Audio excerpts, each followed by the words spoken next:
थोड़ा और एडजस्ट करें ताकि सबकी सुविधा के लिए ऐसी हम कोशिश करेंगे। आज हमने सोचा कि सारी परिस्थिति का जायजा लेते हुए हम ये सोचें कि हम क्या कर सकते हैं। आज की इस बातचीत में मैं आपकी बातचीत ऐसे कुछ लोगों से कराऊंगा जो कि जमीन पे खड़े हुए इस वक्त मजदूरों की मदद कर रहे हैं। उनसे जाएंगे, पूछेंगे क्या जरूरत है, हम क्या कर सकते हैं, सरकार को क्या करना चाहिए, इसकी हम बात करते हैं, करते रहे हैं, करेंगे, आज भी दोहराऊंगा।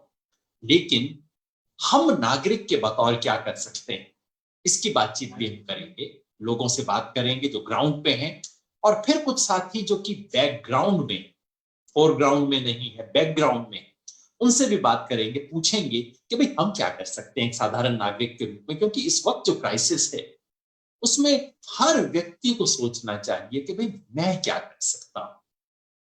कल परसों की जो बात हुई थी हमारी संडे को, उसके बाद कई लोगों ने लिखा जी जो सरकार को करना चाहिए आप बता रहे हैं ठीक है, लेकिन मैं क्या कर सकता हूं। तो आज उसका भी उत्तर देंगे, हम बातचीत करेंगे। पिछली बार मैंने कहा था ये 6 मांगे हैं और इनको हम 6 दिन एक कार्यक्रम बनाए, ऐसा मेरा उस वक्त विचार था। उसके बाद मैंने कुछ अर्थशास्त्रियों से बात की, कुछ देश के गणमान्य लोगों से बात की, समझदार लोगों से बात की। उन्होंने कहा कि ये प्रस्ताव इतना अच्छा है, इतना पॉजिटिव रिएक्शन आया उसके ऊपर, तो उन्होंने कहा इसका एक सुधार करके हम बाकी लोगों की राय कर लेते हैं, और हो सकता है देश के तमाम समझदार लोग, पॉलिसी मेकर, एक्टिविस्ट, इकोनॉमिस्ट, सब मिलकर इसको स्वीकार कर लें। इसको करके मैंने एक चिट्ठी लिखी है, देश के बहुत कई अग्रणी लोगों को चिट्ठी लिखी है। उन्होंने कई छोटे छोटे सुझाव भी दिए हैं, कुछ बदलाव भी किए हैं, और उन सबको मिला के एक 7 सूत्रीय 7 point programme plan of action for national revival वो हम तैयार कर रहे हैं। उम्मीद है कल तक वो हम पब्लिक डोमेन में डाल, तो आपको मैं उसके बारे में भी बताऊंगा। शुरुआत हमेशा की तरह फिगर्स से। आज का फिगर ये है कि अब तक देश में कोरोना वायरस की संख्या, संक्रमित लोगों की संख्या 1,05,848 हो चुकी है। आज सुबह तक की संख्या है 1,05,848 मामला सीरियस। पिछले 24 घंटों में कितने? पिछले 24 घंटों में यदि हम हिंदू की रिपोर्ट से जाएं, और हिंदू की रिपोर्ट में इसलिए देख रहा हूं कि द हिंदू जो अखबार है, जो वेबसाइट भी है, इनकी एक डेटा टीम है जो बहुत केयरफुली ट्रैक कर रही है, तो मैं उसको ध्यान से देखता रहता हूं। और वो स्टेट लेवल के डेटा को ले रहे हैं, सिर्फ शाम की आईसीएमआर की रिपोर्ट नहीं ले रहे, हर स्टेट की रिपोर्ट को देख के रिपोर्ट दे रहे हैं, तो उसको मैं देखता रहता हूं। उनके हिसाब से कल 5,680 केस हुए, यानी कि एक बार फिर हमने रिकॉर्ड तोड़ दिया।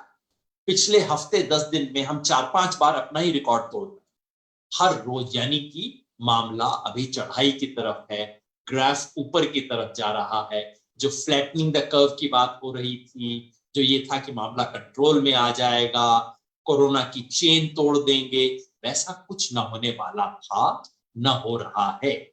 और अब हम एक क्रिटिकल स्टेज में पहुंच गए। डेथ्स की संख्या 3,307, जो अभी भी ज्यादा नहीं है, ग्लोबल स्टैंडर्ड से बहुत कम है। हम खुशकिस्मत हैं, हमारे यहाँ पे डेथ रेट सिर्फ 3% के करीब है। लेकिन ये 3% भी वो है जो कि बहुत क्लियरली इन्फेक्टेड थे, तो हो सकता है कि इन्फेक्टेड की संख्या इससे बहुत ज्यादा रही हो जो हमें पता नहीं लगा है। और जो डेथ रेट है वो अभी भी शायद 1 से 2% के बीच में, इससे ज्यादा नहीं है। ये बात जानना जरूरी है, क्योंकि कहीं ना कहीं लोगों के मन में डर बैठ गया है कि कोई ऐसी बीमारी है कि बस लगी और मरे। वैसा कुछ नहीं। डेंगू, मलेरिया, इस तरह की बीमारियों से कम डेथ रेट है इस बीमारी का। टीबी, कैंसर वगैरह की तो खैर बात ही छोड़ दीजिए। लेकिन कुल मिला के इस वक्त अब देश इन्फेक्शन की एक सीरियस स्टेज में पहुंच गया, और हमें इसके बारे में सोचना है कि क्या सरकार का रेस्पॉन्स ठीक है। उस पे आऊं उससे पहले एक दो हल्की बड़ी कुछ और बातें हो रही हैं। एक तो खैर बहुत गंभीर चीज है, ये जो सुपर साइक्लोन अब आने वाला है उड़ीसा और बंगाल, अब उसे सुपर से एक नॉच घटा दिया गया है, क्योंकि उनका मानना है कि कल थोड़ा सा कम खतरनाक हो गया, लेकिन अभी भी पिछले कई सालों में जैसे साइक्लोन आए हैं उनसे ज्यादा भारी चक्रवात है। आज शाम 4 से 6 बजे, हमारी ये बातचीत खत्म होने के थोड़ी देर बाद, ये साइक्लोन आने की संभावना है, आशंका है। अब साइंस इतनी तरक्की कर गई है कि हम लगभग एग्जैक्ट बता पा रहे हैं कि साइक्लोन कहाँ हिट करेगा और उसको वहां इवैक्यूएशन भी हुआ है। बहुत बड़े पैमाने पर उड़ीसा और बंगाल में इवैक्यूएशन हुआ है। कई हम नेगेटिव चीज कहते रहते हैं, देश में कई बुरी चीजें होती रहती हैं, इस बीच में एक अच्छी बात कहनी चाहिए। 1999 में उड़ीसा में 1999 में बहुत बड़ा साइक्लोन आया था, सुपर साइक्लोन, जिसमें 10,000 लोग से ज्यादा लोग मर गए। उसके बाद उड़ीसा ने तैयारी की और उड़ीसा इस तरह के साइक्लोन का मुकाबला करने के लिए आज पहले की तुलना में कहीं बेहतर इक्विप्ड। तो ये साइक्लोन उससे कम खतरनाक है और उड़ीसा की तैयारी बेहतर। बंगाल के बारे में मैं इतना कह नहीं सकता कितनी तैयारी है, किस इलाके में होगा। फिलहाल हम उम्मीद कर सकते हैं कि ये इस क्राइसिस के ऊपर एक दूसरा क्राइसिस लोगों के ऊपर ना आन पड़े और जितनी कम जान माल की हानि हो, क्योंकि एक बार साइक्लोन जिस वक्त आ रहा होता है उस वक्त आप कुछ नहीं कर सकते, इतनी ताकत है उसके अंदर। तो बस लोगों को वहां से निकाल सकते हैं, शेल्टर में पहुंचा सकते हैं, जो कि किया गया है। तो उम्मीद रखिए, दुआ कीजिए, इसमें एक संकट के ऊपर दूसरा संकट हमारे देश के सर पे ना पड़े। उड़ीसा और बंगाल में जो सभी साथी हैं, दोस्त हैं, सबके लिए दुआ कीजिए। शाम 8 बजे फोन करके चेक कर लीजिएगा क्या। इस बीच भारत देश है, तमाम तरह की चीजें होती रहती हैं और लोग मुझसे, कई बार मैं उन पर टिप्पणी नहीं करता तो फिर लोग बाद में मैसेज देके भेजते हैं कि अरे आपने इस पर टिप्पणी नहीं की, आप कतरा गए, आपने कुछ नहीं कहा। तो आप जानते हैं जी न्यूज के अंदर अब तमाशा हो रहा है। जो सारी दुनिया को कोरोना वायरस बताने के जिहादी बताया करते थे, अब मामला उन्हीं का हो गया है, वहां पे फैल गया है। और जिस तरह का उनका कंडक्ट है, बहुत क्लियर कंडक्ट नहीं है। जी न्यूज ने उधर तबलीगी मरकज के बारे में खबर फैलाने में बहुत ज्यादा उत्साह, अति उत्साह बढ़ा चढ़ा के पेश किया था। अब उनकी खबरों को कैसे पेश किया जाए, बढ़ा चढ़ा के नहीं करना चाहिए, ईमानदारी से करना चाहिए, लेकिन कुछ हल्की चीज सुनने का आपका मन हो। तो हमारे दोस्त हैं राजीव ध्यान, वो एक आजकल यूट्यूब चैनल पे चलाते हैं, प्रणाम वालेकुम। और जैसा मैंने कहा, इस वक्त में कई बार गंभीर बात उतनी गहरी चीज नहीं कह पाती जो एक कविता, एक कार्टून, एक व्यंगकार कह पाता। तो हमारे दोस्त राजीव ध्यानी, प्रणाम वालेकुम करके उनकी यूट्यूब पे चैनल है, उन्होंने इस जी वाले प्रकरण के ऊपर अपना लेटेस्ट एपिसोड किया। आप सुन लीजिएगा, मैं जो कह पाऊंगा उससे बेहतर वो कहते हैं और वो आवाज आज ज्यादा बेहतर है। एक अच्छी बात ये हुई कि सुप्रीम कोर्ट ने माननीय अर्णव गोस्वामी जी की जो अपील थी उसको खारिज कर दिया। पहली बार ऐसा था कि कोई आरोपी खुद कह रहा था मेरा केस सीबीआई को दे दीजिए और सरकार कह रही थी कि नहीं, सीबीआई को नहीं देना है। और केंद्र सरकार उसके साथ थी, हाँ इसको कर दिया जाए। तो खैर सुप्रीम कोर्ट ने कहा है कि नहीं, ऐसा कुछ नहीं होगा। उनको अरेस्ट से छुट्टी दे दी गई है, जो देनी भी चाहिए, क्योंकि इस चीजों पे अरेस्ट करने का कोई मतलब नहीं बनता है। लेकिन केस चलेगा, जांच होगी, ये बेहतर फैसला है। उम्मीद है कि इसी तरह की निष्पक्षता, इसी तरह की हिम्मत जज सामान्य तौर पे दिखाई देंगे, क्योंकि अर्णव जी की पिटीशन को जिस जल्दबाजी में सुना गया, रात 8 बजे समय सीमा खत्म होने के बाद पिटीशन फाइल हुई, अगले दिन सुबह लग भी गई, वो देख के सारे देश को लग रहा था कि क्या भाई, सुप्रीम कोर्ट के अंदर भी ये सब चलता है, धक्केशाही चलती है। कहीं ना कहीं इस धक्केशाही पे सीमा बन गई है, बहुत अच्छा। कोरोना वायरस से संबंधित जो खबरें हैं उसमें ये कि अब रेलवे कह रही है कि हम अब रेल चलाएंगे। बहुत अच्छी बात है पीयूष जी। कल अखबार में खबर ये भी लगी थी कि पीयूष जी भावुक हो गए। उन्होंने कहा मुझसे तस्वीरें देखी नहीं जा रही हैं। उन्होंने अपने अफसरों को कहा कि अब आप कुछ भी कीजिए। पीयूष जी, इतना समय लगा आपको भावुक होने में? ये सब खबरें तो आज से 50 दिन पहले थी, तब दिखाई नहीं दी आपको। ये खबरें तो पिछले 50 दिन से इस देश के कम से कम 5-10 पत्रकार तो रोज बता रहे, पहुंची नहीं। या कि जब तक टीवी की हेडलाइन ना बने, जब तक अखबार के फ्रंट पेज पे ना छपे, तब तक वो खबर नहीं होती है। पहले तो ये था कि साहब ट्रेन चलेगी नहीं। आपको ध्यान है, जब मार्च के महीने में, आप में से जो लोग सुनते रहे हैं, मार्च के महीने में जब मैं कहता था कि भैया ट्रेन चला दीजिए, कोई रास्ता नहीं है, प्लीज अलाउ कर दीजिए, अभी संक्रमण ज्यादा नहीं है, तब कहते ना ना ना ना, बात भी करोगे तो संक्रमण लग जाएगा। और अब कह रहे हैं कि बस भेजो। अब ये है कि ट्रेन में पहले था कि 1200 की एक सीट छोड़ के एक सीट बैठेंगे, अब नहीं नहीं नहीं, अब 1700 लोग भी भर दो। और मैंने पता किया दोस्तों से, कोई चेकिंग नहीं हो रही है रेलवे स्टेशन के ऊपर, बिल्कुल नाम के लिए। जैसे रेलवे स्टेशन पे सामान की भी चेकिंग होती है ना, आप एयरपोर्ट पे सामान की चेकिंग करवाइए, आपका एक एक सामान को करीने से देखा जाता है, क्योंकि बड़े लोग हैं भाई, उनकी चिंता का सवाल। और रेलवे स्टेशन पे चलो चलो चलो निकले, आप कुछ चीज निकाल भी ले जाओ, कोई देखेगा नहीं। उसी तरह की चेकिंग हो रही है इस वक्त रेलवे स्टेशन पे। आपके बुखार की अंदर ठोंस दिया जा रहा है, अब जाओ बस दफा करो। अब ये मुद्रा में आ गई है सरकार, किसी तरह दफा करो। क्यों? अब चिंता नहीं है, अब वायरस की चिंता नहीं है। इस वक्त वायरस होने की संभावना मार्च के महीने में जब हमने बात की थी, तब से 200 गुना बढ़ चुकी है। 200 गुना वायरस के चांस बढ़ गए हैं। लेकिन अब आपको चिंता नहीं है। क्यों नहीं है? जरा सोचें हम इन चीज के बारे में। अब मीडिया में खबर आ गई, चिंता ना वायरस की पहले थी ना अब है, ऐसा लगता है। चिंता मीडिया की खबर की, हेडलाइन की चिंता। और इस पे आपको और मुझे चिंता करनी चाहिए। अगर सरकार की चिंता सिर्फ और सिर्फ हेडलाइन मैनेजमेंट की है, तो आपको भी चिंता करनी चाहिए, मुझे भी चिंता करनी चाहिए इसके बारे में। और यही कुछ ऐसा हो रहा है लगता है। परसों शाम को 18 तारीख को एमएचए ने एक सर्कुलर जारी किया, मिनिस्ट्री ऑफ होम अफेयर्स ने आखिर में एक सर्कुलर जारी किया, बड़ा अच्छा सर्कुलर। कहता है कि ये माइग्रेंट जो सड़क पे हैं, इनका कृपया ध्यान रखा जाए, इनको खाने पानी की सहूलियत दीजिए, इनको कहीं आश्रय दीजिए, कहीं ठहरने दीजिए, सड़क पे पैदल मत चलने दीजिए, इनको बैठाइए, इनको नजदीक के बस स्टेशन तक ले जाइए, इनको ट्रेन स्टेशन तक ले जाइए, इनके लिए ट्रेन तत्काल अरेंज करनी चाहिए। और ट्रेन में अब उस राज्य से पूछने की जरूरत नहीं है, बंगाल बिहार से, अब हम ट्रेन को वैसे भी चलाएंगे। ये अचानक क्या हो गया? अच्छी गाइडलाइन है, अच्छी चिट्ठी है, लेकिन इतना सुंदर लेटर लिखने में 50 दिन क्यों लग गए? आपको ध्यान है एमएचए के सर्कुलर पहले क्या थे?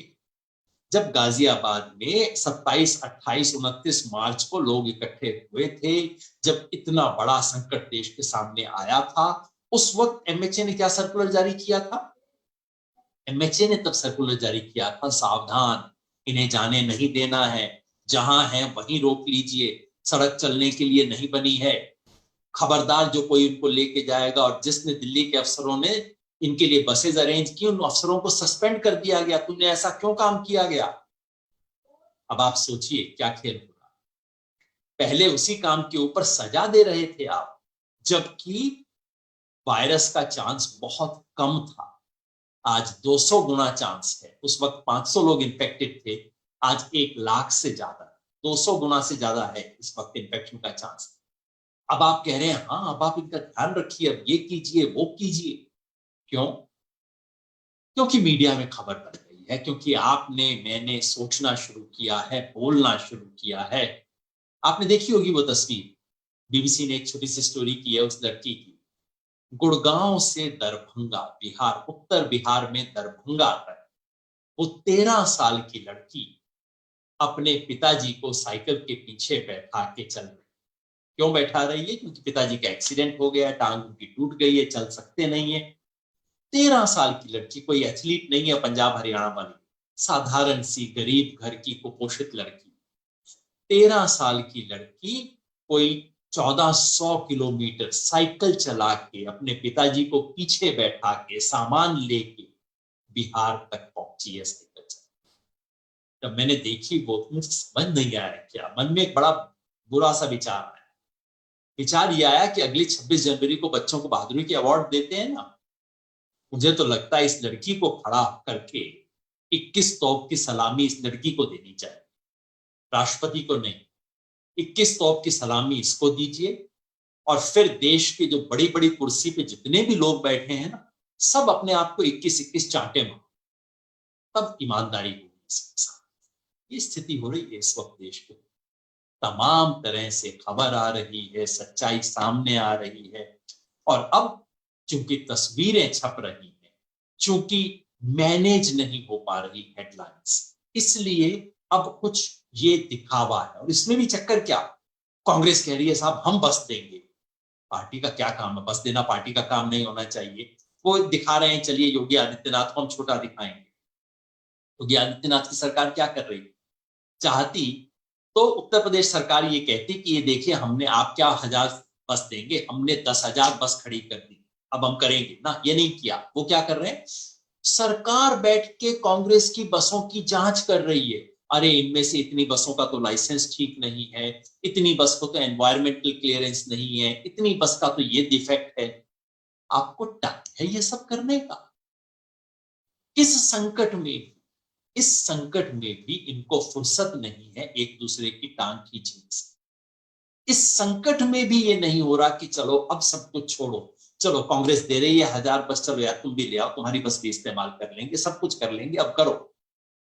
इस वक्त भी इनका ध्यान केवल और केवल इस वक्त भी फाइनेंस मिनिस्टर साम्राज्ञी की तरह इंटरव्यू दे रहे हैं। आज उनका इंटरव्यू इंडियन एक्सप्रेस में छपा है। उनसे पूछा गया कि ये तो बता दीजिए, सारी दुनिया कह रही है जो आपने 20 लाख का दिया है फाइनेंशियल पैकेज, ये 20 लाख का है नहीं, इसके अंदर कुछ तो एक्चुअल माल तो बहुत कम है, बाकी तो सिर्फ दिखावा है। आपको ध्यान होगा मैंने भी इसका हिसाब वगैरह किया था। सरकार ने जब 20 लाख का पैकेज किया तो मैंने सरकार की घोषणा के ऊपर ही एक एक घोषणा के साथ मैंने लगा दिया निशान। जो अपनी 3 पर्चियां थी ना, पीले रंग वाली, ऑरेंज कलर वाली और पिंक वाली, तीनों पर्चियों को लेके मैंने हिसाब कर दिया। और हिसाब करके देखा, जो मैंने आपको बताया भी था, कि 1,78,800 करोड़ रुपया तो सचमुच का पैकेज। घोषणा है 20 लाख की, एक्चुअल है कोई 1,78,000, यानी कि घोषणा का 10% भी नहीं। और अगर आप पूछें जीडीपी का, तो जीडीपी का 1% भी नहीं। इस पे वित्त मंत्री से प्रश्न पूछा गया आज इंडियन एक्सप्रेस। तो वित्त मंत्री क्या कहती हैं, मैं वित्त मंत्री, मैं जानती हूं मुझे संसद के सामने जवाब देना होगा, मैं दे दूंगी, यानी कि तुमको नहीं दूंगी। सवाल ये था कि साहब सारी दुनिया कह रही है कि आपने जो दिया है वो 1% भी जीडीपी का नहीं है, क्योंकि मेरे जैसे लोग तो कुछ बोले इनको फर्क नहीं पड़ता, लेकिन दुनिया भर की जो रेटिंग एजेंसीज हैं उन्होंने भी अब रिलीज कर दिए आंकड़े कि कितना है। और सब कह रहे हैं, कोई कह रहा है कि आपने जीडीपी का 0.9% दिया है, कोई कह रहा है आपने 1% दिया है, कोई कह रहा है 1.1% दिया है, इससे फालतू तो कोई बोल नहीं सकता। इसका भी जवाब नहीं देती वित्त मंत्री। इतना दम्भ, इतना गुरूर और इतनी अज्ञानता। दुनिया में अज्ञानता इतनी बुरी चीज नहीं, अहंकार इतनी बुरी चीज नहीं, लेकिन जब अज्ञानता और अहंकार का कॉम्बिनेशन हो जाता है, एरोगेंस और इग्नोरेंस का जब मिक्सचर हो जाता है, वो बड़ी खतरनाक चीज होती है। और वो मैंने आज अपने वित्त मंत्री के स्टेटमेंट में देखी। तो तीनों फ्रंट पे, चाहे वो हेल्थ फ्रंट पे देख लीजिए, चाहे इकोनॉमी के फ्रंट पे देख लीजिए, चाहे माइग्रेंट लेबर का जो ह्यूमैनिटेरियन क्राइसिस है उस फ्रंट पे देख लीजिए, तीनों फ्रंट पे इस वक्त रायता फैला हुआ है। समेटते इनसे बन नहीं रहा, लेकिन अब बस रायता समेटने की बजाय उसकी फोटो मैनेज करने की कोशिश कर। फोटो को समेट लें, मीडिया को किसी तरह मैनेज कर लें, बाकी जगह खबर ना जाए, बस ये मैनेज कर लिया जाए किसी तरह से। एक राष्ट्रीय संकट, ये अभूतपूर्व राष्ट्रीय संकट है। इतने लोग बेरोजगार आज तक भारत में ही छोड़ दीजिए, पूरी दुनिया में एक झटके में इतने लोग बेरोजगार कभी नहीं हुए। जो मेडिकल संकट है, संख्या अभी कम है, लेकिन जो संकट का स्केल है, जितना बड़ा हो सकता है आने वाले 1-1.5 महीने, मैंने आपको 2-4 दिन पहले भी बोला था, यदि इसी रफ्तार से चलते रहे तो हम जून के अंत में निश्चित ही 5-6 लाख के करीब जा रहे हैं केसेस, 5-6 लाख संक्रमण के केसेस जा रहे हैं। पूरे देश में इतने बड़े स्केल पर एपिडेमिक पहली बार आई है आजाद हिंदुस्तान के अंदर।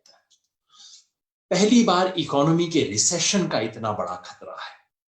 और इस समय जिस तरह के काम सरकार कर रही है, राज्य सरकारों के काम बहुत अच्छे नहीं, केरला सरकार का अच्छा काम है, बाकी ज्यादातर सरकारें कोई बहुत अच्छी रोशनी में दिखाई नहीं दे रही है।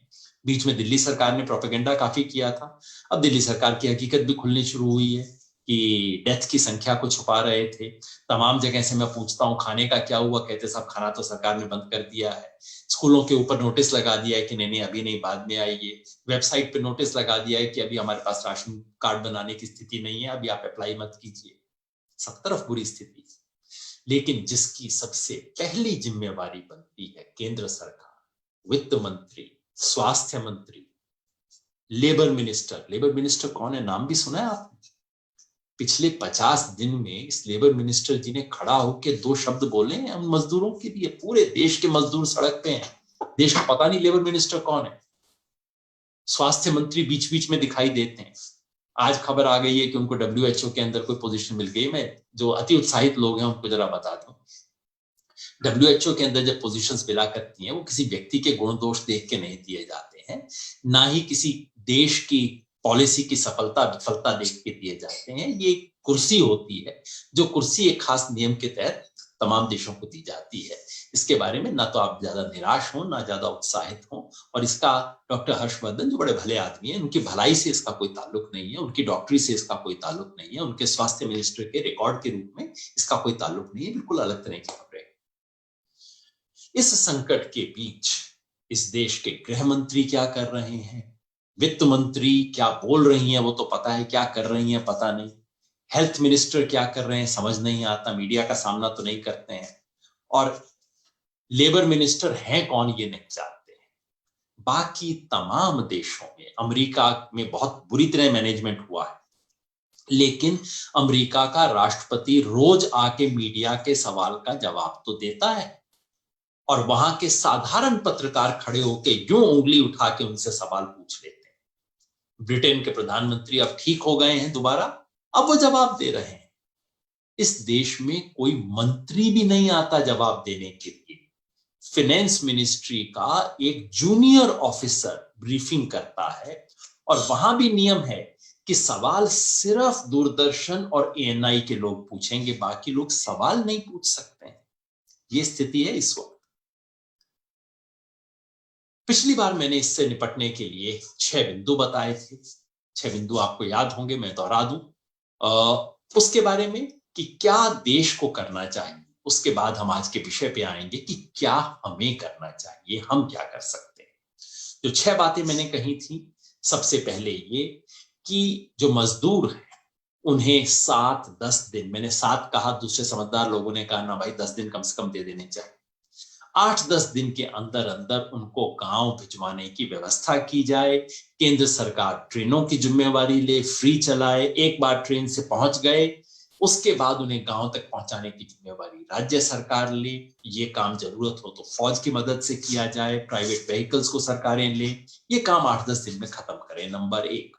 नंबर 2, जो स्वास्थ्य में जो व्यक्ति को किसी तरह के सिम्टम्स हैं उसका फ्री टेस्ट किया जाए, और वहां से लेके अगर वेंटिलेटर तक नौबत पहुंचती है वहां तक उसका फ्री इलाज किया जाए। सरकार फैसिलिटीज को पर्याप्त जुटाए, और खास तौर पे जो डॉक्टर, नर्स, सफाई कर्मचारी, ये सब लोग जो लगे हुए हैं, इनका और इनके परिवार को यदि कोई भी बीमारी होती है इस संदर्भ में, उनका पूरा इलाज और आर्थिक जिम्मेवारी सरकार कबूल करे। नंबर 3, लोगों को खाने के लिए अगले 6 महीने तक यूनिवर्सल राशन, यानी कि हर व्यक्ति को, जिसके पास राशन कार्ड है वो अच्छा, नहीं है तो बस अपना कोई भी ID प्रूफ ले आइए, उसके बाद आप दिखा दीजिए, आपको स्पेशल राशन कार्ड तत्काल बना दिया जाएगा। नहीं तो सरपंच कह सकता है कि हाँ इसका बनना चाहिए। राशन कार्ड बनाया जाए तुरंत और दिया जाए। क्या दिया जाए? प्रति व्यक्ति 10 किलो अनाज, 1.5 किलो दाल, 800 ग्राम तेल और 500 ग्राम चीनी, कम से कम इतना दिया जाए ताकि लोग सरवाइव कर सकें। मिड डे मील स्कीम जारी रहे, और आंगनवाड़ी का जो मील है वहां नहीं दिया जा सकता तो घर पहुंचा दिया जाए। नंबर 4, लोगों को तमाम तरह की जो मदद चाहिए इस वक्त वो दी जाए, चाहे वो इनफॉर्मल सेक्टर के अंदर हो, लोगों की जो चौथा पॉइंट था रोजगार को लेके। रोजगार में मनरेगा को मजबूत किया जाए। अभी जो 100 दिन का नियम है कि कम से कम 100 दिन सरकार दिहाड़ी देगी, उसको 200 दिन किया जाए, क्योंकि वो पूरे परिवार के लिए होता है। इसी तरह से शहरी क्षेत्र के अंदर एक अर्बन गारंटी स्कीम शुरू की जाए, कम से कम 100 दिन की गारंटी दे, 400 रुपए प्रतिदिन के हिसाब से। 5वां पॉइंट है जो सैलरीड लोग हैं, जिनकी सैलरी को खतरा है, जिनकी नौकरी जा रही है, छंटनी हो रही है, कंपनियां सैलरी देना बंद कर रही हैं। ऐसे में जिसकी छंटनी हुई है उसको सरकार भत्ता दे, कंपनियों को पैसा दिया जाए लोन की तरह, ताकि वो अपने कर्मचारियों को तनख्वाह दे पाए, और जो दे पा रही हैं उनको भी कोई इंसेंटिव दिया जाए, उनका ईपीएफ सरकार दे सकती है, कुछ कर सकती है, ताकि किसी की अवस्था ना रहे। जिनको नुकसान हुआ है, किसानों को नुकसान हुआ है, रेहड़ी पटरी वालों को नुकसान हुआ है, उन सबको दे दिया जाए, उन सबको कुछ ना कुछ मुआवजा देने की आवश्यकता है ना। तो ये हुआ पांचवी बात। और उससे जुड़ा हुआ छठा सवाल है इंटरेस्ट का। जो लोन है, चाहे किसान के ऊपर लोन लगता है, चाहे वो जिसने मकान लिया है उसका लोन है, छोटे व्यापारी का लोन है, सबके लोन को 3 या 6 महीने के लिए डेफर कर दिया जाए और इस अवधि में उस पर ब्याज नहीं लगना चाहिए। 6 बिंदु ये। और सातवां इन सबको जोड़ने के लिए जो मैं जोड़ रहा हूं वो ये कि इन सब कामों के लिए साधन की कमी नहीं रहने देनी चाहिए। इस देश का हर साधन इस इमरजेंसी में जनता को बचाने के लिए इस्तेमाल होना चाहिए, चाहे वो सरकार का साधन है, चाहे किसी व्यक्ति की धन दौलत। आज इस देश के अंदर या इस देश के नागरिक की हर धन दौलत, देश की धन दौलत, उसका इस्तेमाल करना चाहिए, चाहे टैक्स लगा के किया जाए, चाहे रिजर्व बैंक से पैसा लेके किया जाए। इस काम में कोई पैसे की कमी से कुछ रुक नहीं सकता। जैसा युद्ध के समय बोला जाता है, बिल्कुल वही स्थिति है। पैसे की कमी से कोई काम रुकेगा नहीं। ये सातवां। तो ये 7 बिंदु की सरकार क्या कर सकती है। अब ये कि हम क्या कर सकते, हम सिर्फ बैठे हाथ पे ना रहें, सिर्फ फेसबुक पे कह दें, ट्विटर पे बोल दें जो हो रहा है बहुत बुरा है, सरकार को ये करना चाहिए। बिल्कुल सरकार को आगाह करना हमारा काम है, हम करें। लेकिन हमारे घर के सामने से जो व्यक्ति जा रहा है उसकी मदद तो हम भी कर सकते हैं ना। जब कांवड़ चलती है, जब लोग लंगर लगाते हैं, जब लोग आजकल तो इफ्तार वगैरह चल रही है, ये सब काम के बारे में क्यों नहीं करना चाहिए। सबसे बड़ा धर्म का काम तो ये है, जैसे कांवड़ वालों की सेवा होती है उसी तरह से हम भी सबके साथ मिलें, उसी तरह से हम कोशिश करें कि सब लोगों को देखें कि हम उनकी क्या मदद कर सकते हैं। मदद करने की जरूरत इसलिए है, हम तो मान गए कि भी ज्यादातर तो माइग्रेंट उठ के चल दिए, मगर ऐसा है नहीं। सरकार ने कहा कितने माइग्रेंट हैं, 8 करोड़। निर्मला जी ने खुद कहा। अब तक कितने माइग्रेंट वर्कर हैं जो बाहर पहुंच चुके हैं, सड़कों पे होंगे या घर वापस पहुंच चुके हैं, किसी के पास कोई अनुमान नहीं है। लेकिन आप मैक्सिमम, मैं कह रहा हूं मैक्सिमम, अभी कोई 40-50 लाख लोग पहुंचे होंगे। सरकारी आंकड़े के अंदर तो 20-25 लाख पहुंचे, लेकिन मैं मान रहा हूं कि काफी लोग होंगे जिनका कोई आंकड़ा नहीं होगा, सरकारों को पता नहीं होगा। तो 40-50 लाख लोग पहुंचे हैं माइग्रेंट्स में से। मतलब आप ये समझिए, अगर 8 करोड़ माइग्रेंट हैं, आप मान लीजिए उनमें से आधे हैं जो कि वापस नहीं आना चाहते, चलिए वो अपने घर पे रहना चाहते हैं, उन्हें लगता है नौकरी मिल जाएगी, वापस कहीं दिहाड़ी मिल जाएगी। 4 लाख भी अगर आना चाहते हैं तो अभी सिर्फ 10% वापस पहुंचे हैं। और जो सरकार बड़े बड़े दावे करती है ना, आज सरकार ने हम 200 ट्रेन चलाएंगे, 200 ट्रेन का मतलब सिर्फ एक दिन के अंदर कोई 3 लाख लोग पहुंच पाएंगे, इससे फालतू लोग नहीं पहुंचेंगे। और भारतीय ट्रेन की कैपेसिटी कितनी है। भारतीय ट्रेन जब सामान्य रूप से काम करती थी, भारतीय रेलवे प्रतिदिन 12,000 ट्रेन चलाती है। अब मैं नहीं कह रहा कि सारी 12,000 ट्रेन इतनी दूर जा सकती है, लंबी है, मगर कैपेसिटी है हमारे पास। अगर रेलवे चाहे तो कम से कम 1,000 ट्रेन प्रतिदिन चला सकती है इन गरीबों के लिए, इन मजदूरों के लिए। क्यों नहीं चला रही। तो ये जो स्थिति, अभी भी ज्यादातर माइग्रेंट वर्कर नहीं आए हैं, अटके हुए हैं, थक चुके हैं, पैसे खत्म हो गए हैं, और वो सोच रहे हैं कि हम अब क्या करें, सड़क पे अटके। और आज मैं आपकी मुलाकात ऐसे तमाम कुछ साथियों से करवाऊंगा जो इन सड़क पे अटके हुए लोगों की मदद करने के लिए बाहर निकल आए, तरह तरह से मदद कर रहे हैं, जो संभव है वो कर रहे हैं। उनसे जरा बात करते हैं कि आज की स्थिति क्या है, क्योंकि हमने वहां की तो देख ली, हमने सरकार की स्थिति देख ली, हमने सरकार के बयान पढ़ लिए। जो हमने अभी नहीं पढ़ा वो ये कि देखा है कि सच्चाई क्या है, असलियत क्या है। मैं इस वक्त अपने साथी सुमित पाल को देख पा रहा हूँ। सुमित पाल हमारे साथ स्क्रीन पे आ गए हैं। ये हरियाणा में यमुनानगर से हैं सुमित पाल भाई। इस वक्त शायद किसी गाड़ी के अंदर बंद होके बैठे हैं ताकि इनकी आवाज क्लियर जा सके, क्योंकि बाहर खड़े होंगे तो शायद इनकी आवाज साफ नहीं आ पाएगी। सुमित पाल भाई, यमुनानगर में मैं जानता हूं आपकी टीम पिछले 2 सप्ताह से तो मुझे समझ कि आपकी टीम लगी हुई है इस काम के अंदर। तो ये यमुनानगर वो इलाका है, अपने दर्शकों के लिए, साथियों के लिए मैं बता दूं, जो कि पंजाब से अगर यूपी आपको जाना हो तो ये अंबाला, जगाधरी, यमुनानगर ये रास्ता है जिसको क्रॉस करके आपको जाना होता है। तो ये वो नेक है, वो छोटा सा रास्ता, ब्रिज है जिसके जरिए बहुत लोग पंजाब से यूपी, बिहार की तरफ जा रहे हैं। यमुना पार करके जाना होता है यमुनानगर से। तो क्या स्थिति है, आप कैसे इस काम पे लगे सुमित पाल भाई? कब लगे, कब शुरू किया आपकी टीम ने काम, कितने साथी हैं, क्या कर रहे हैं? जी नमस्कार सर, सभी सुनने वालों को भी नमस्कार। और मैं गाड़ी में इस टाइम इसलिए हूँ, मेरे को आप सुन पा रहे हैं? मेरी आवाज आ रही है? हेलो, थोड़ा सा ऊंचा बोलना होगा सुमित भाई आपको। हाँ सर, मेरी अब आवाज आ रही है? क्लैरिटी है मेरी आवाज में अब? आवाज तो आ रही है, मुझे तो आ रही है आवाज आपकी। ठीक है, अगर नहीं आ रही होगी तो हमारे साथी आपको मैसेज भेज देंगे, आप अपनी बात जारी रखिए। आपकी आवाज कुछ आ रही है तो जी। सर, मैं गाड़ी में इस टाइम इसलिए था क्योंकि हाँ जी, चलिए, आवाज आ रही है, बिल्कुल ठीक है, हाँ क्लियर है सर। गाड़ी में इस टाइम इसलिए था क्योंकि अभी हम ग्राउंड जीरो पर ही हैं, मुझे सुना दीजिए। अपनी लोकेशन पर हैं जहां हम काम कर रहे हैं। तो बाहर से बहुत ट्रक गुजरते हैं, तो इसलिए वहां बात नहीं हो पानी, इसलिए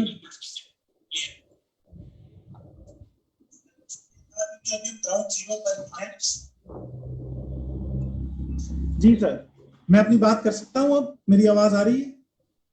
सर, मैं गाड़ी में इसलिए था इस टाइम क्योंकि मैं ग्राउंड जीरो पर हूं, अपनी लोकेशन पर, और यहां से बहुत ट्रक गुजरते हैं तो बाहर बात हो नहीं पानी थी, इसलिए मैं गाड़ी में बैठकर ये बातचीत कर रहा था। तो ये हमने लगभग आज से 13th डे है आज हमारा, जब से हम ये कर रहे हैं। तो आपने पूछा ये क्यों शुरू किया, तो जो कुछ न्यूज में आ रहा था, हम सुन रहे थे मजदूरों के साथ जो कुछ हो रहा है, उस चीज को लेकर मन में बहुत बेचैनी आ रही थी। लगातार देख रहा था अपने अंदर एक गिल्ट फीलिंग,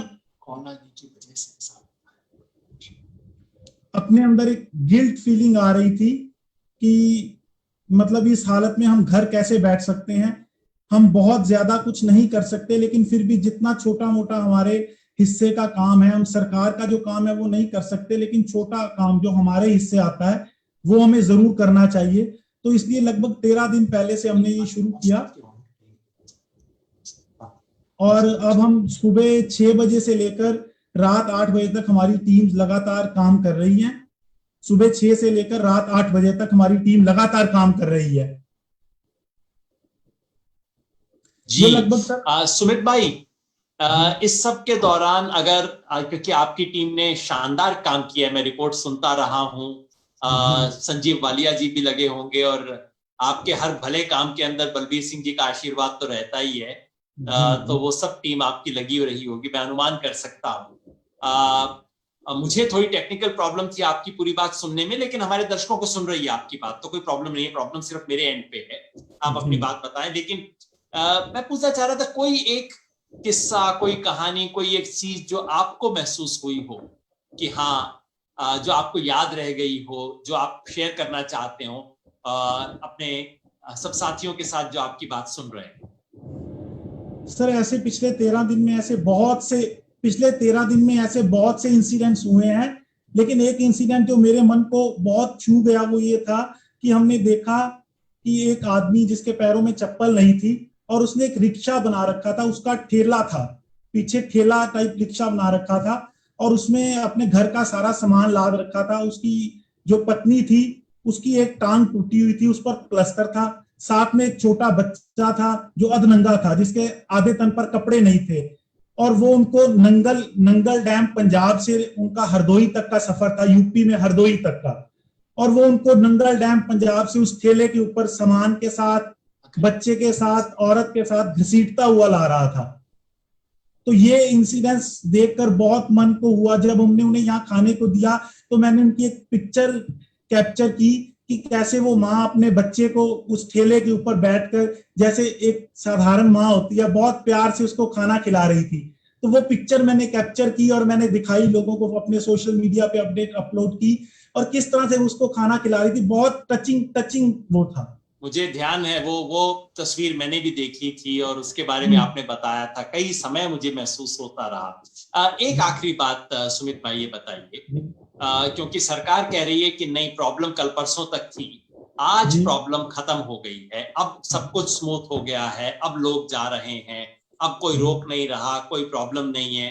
आप मुझे आज की स्थिति बताइए, आज सुबह से क्या स्थिति है, क्या स्थिति बेहतर हुई है?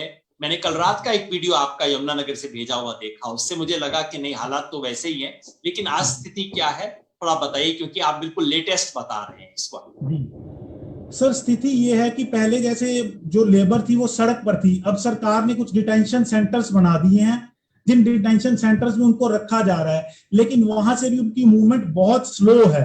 वो जल्दी से वहां से नहीं जा रहे, बहुत बहुत दिन वो वहां रुके हुए हैं। वो फ्रस्ट्रेट हो चुके हैं इस चीज से कि हमें यहाँ से भेजा नहीं जा रहा, हमारा कुछ रजिस्ट्रेशन नहीं हो रहा, ढंग से उनको वहां खाने के लिए नहीं मिल रहा।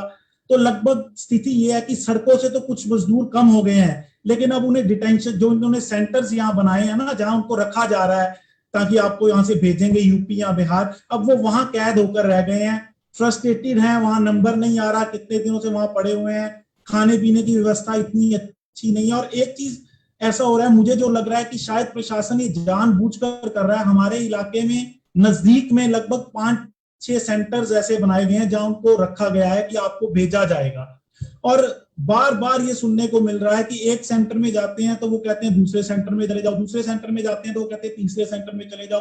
उनको एक सेंटर टू सेंटर अब घुमाया जा रहा है, और इन सेंटर्स में कई किलोमीटर का फासला है। वो अपना सामान उठाकर कभी एक सेंटर में जाते हैं, फिर दूसरे सेंटर में जाते हैं। तो इस तरह से सिचुएशन है। अभी भी ग्राउंड सिचुएशन कोई बहुत ज्यादा सुधरी नहीं है। कुछ बसेस यूपी की जानी शुरू हुई हैं, लेकिन तादाद बहुत ज्यादा है, बसेस बहुत कम है, और सिचुएशन कोई बहुत ज्यादा सुधरी नहीं है। जी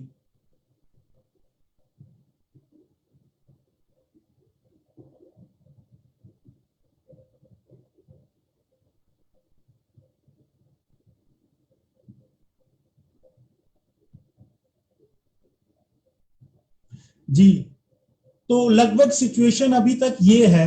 अब कल का मैं आपको एक इंसिडेंस बताता हूँ। बहुत लोग ऐसे मिल रहे हैं जो अब उन सेंटर से, जब रात होती है तो वहां से भाग जाते हैं, छुप कर निकल जाते हैं पुलिस से। उनको ये लग रहा है कि हमें यहाँ से, एक डर ये भी है उनके मन में कि कहीं हमें यहाँ से वापस, पंजाब से अगर हम आए हैं तो हमें बसों में बिठाकर वापस पंजाब ना भेज दें। उनको एक डर ये भी सता रहा है, क्योंकि पहले ऐसे इंसिडेंट्स हुए हैं।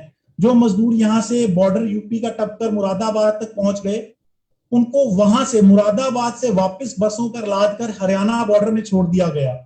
तो इस करके उनके मन में एक भय भी है कि कहीं ऐसा ना हो हमें सेंटर से दोबारा बिठाकर वापस पंजाब ना छोड़ाएं। दूसरा, बहुत स्लो काम हो रहा है वहां, मेडिकल करने की टीम्स बहुत कम है, तो बहुत कम लोग जा रहे हैं अभी यूपी।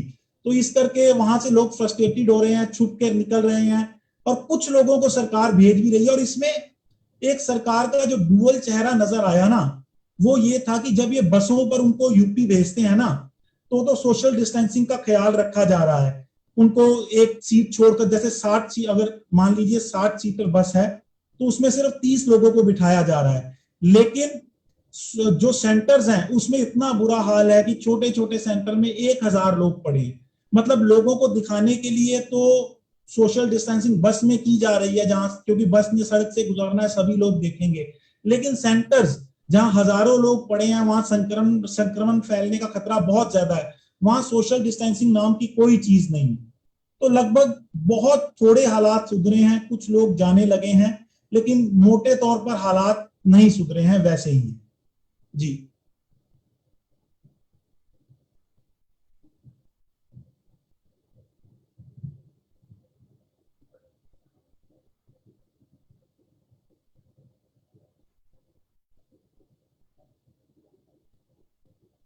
हमारे टीम के लगभग काफी युवा साथी इसमें डटे हुए हैं। हमने 2 हाफ में ये काम कर रहे हैं। फर्स्ट हाफ में एक टीम रहती है और दूसरे हाफ में दूसरी टीम।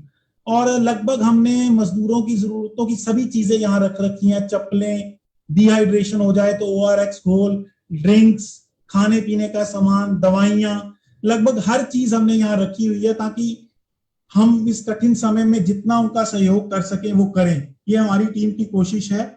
और लगातार सुबह 6 बजे से लेकर रात 8:30 8:30 बजे तक हमारा काम चलता है। और 2 शिफ्ट्स में टीम काम कर रही है, एक टीम सुबह की शिफ्ट में काम करती है, एक टीम रात तक काम करती है। और आज 13वां दिन हो गया है जब हम ये काम कर रहे हैं जी।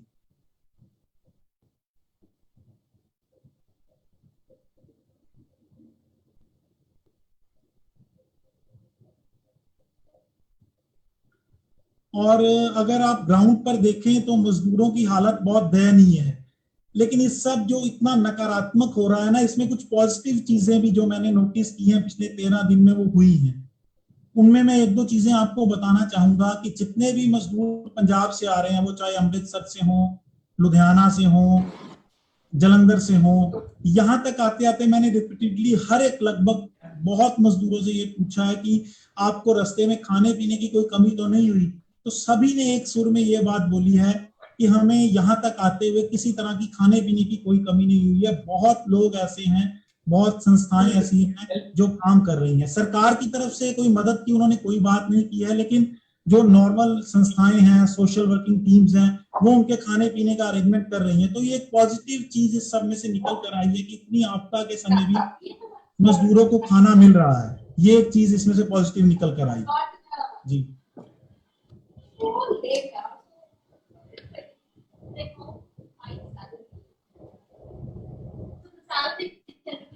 जी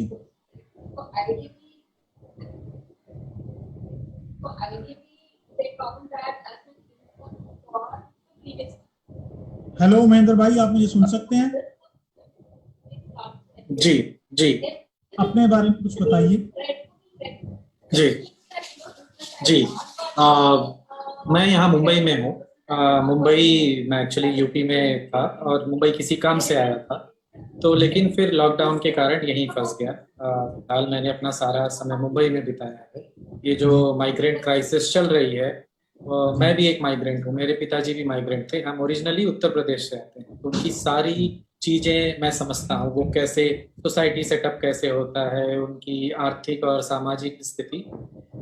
तो ये क्लियर था कि ये लॉकडाउन अगर बढ़ेगा तो मुंबई में जो पहले दिल्ली में हमें दिखाई दिया वो मुंबई में भी शुरू होगा। तो इसलिए मैंने अपने दोस्तों से या जो दूसरे जानकारी के संगठन से उनसे बात करनी शुरू की कि ऐसी अगर सिनारियो होंगे तो हमारा क्या सेटअप है या कैसे करेंगे। तो जो मुझे समझ में आया कि हम जो जरूरतमंद लोग हैं और जो ग्राउंड पे लोग काम कर रहे हैं उनको कैसे कनेक्ट किया जा सके, और साथ जो संगठन जो दूसरे एनजीओ काम कर रहे हैं उनको फाइनेंशियल हेल्प, आर्थिक मदद कैसे हम पहुंचाएं। तो इन सब चीजों को लेके मैंने काम करना शुरू किया।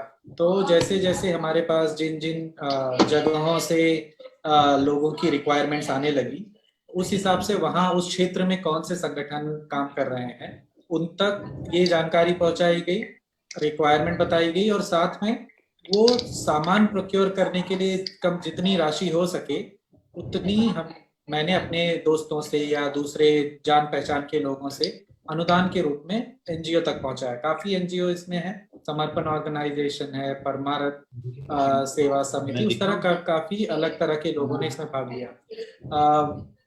तो इस तरह हमने करीब कई जगहों पर जहां तक हम नहीं पहुंच पाए, ऐसे कई बहुत जगह थी जहां पर मेरे पास एक समय एक किस्सा आया जहां पर 7 दिन पहले उन्होंने एक हमारे साथी से रिक्वायरमेंट भेजी थी। वो फैमिली के जो हेड थे, 6 से 8 लोगों की फैमिली थी, तो उसमें से 4 लोग जो थे वो देख नहीं सकते थे, और उनको 1 हफ्ते पहले उन्होंने बोला था कि हमारे पास राशन नहीं है। तो मैंने कोशिश की उन तक पहुंचने की, किसी संगठन, दोस्त या सोशल मीडिया के थ्रू नहीं पहुंच पाए। तो फिर आखिरी में मेरे पास कोई पास नहीं है यहाँ पर, अगर आपको मुंबई में बाहर निकलना है तो आप वहाँ के वार्ड से एक पास इशू होता है कि आप ग्राउंड पे काम कर रहे हैं। मेरे पास वो पास नहीं था, तो भी मुझसे रहा नहीं गया। मुझे लगा कि ठीक है, अगर मैं ब्रेक करूंगा, और मुझे वहां तक पहुंचना था क्योंकि वो रात को पिछले दिन उनका जो फोन आया था वो मुझे नहीं रहा गया और मुझे निकलना पड़ा, तो उन तक वो पहुंचा के हम राशन आए। इस तरह ऐसे कई साथी हैं जो ग्राउंड पे काम कर रहे हैं। जी शुक्रिया महेंद्र भाई। अब मैं आपको देख पा रहा हूँ, माफ कीजिएगा, बीच में मैं थोड़ा सा टेक्निकल फ्लॉ हो गया था, मैं बीच में उड़ गया था यहाँ संपर्क में, पर शुक्रिया हमारे साथियों का कि जोड़ दिया।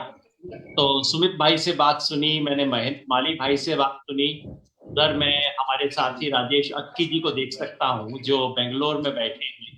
आपके साथ वीणा जी हैं। वीणा जी खुद बेंगलोर में स्वराज अभियान की तरफ से बहुत एक्टिव हुई हैं लोगों को मदद करने में। तो मैं सोचता हूँ वीणा जी को भी जोड़ लें।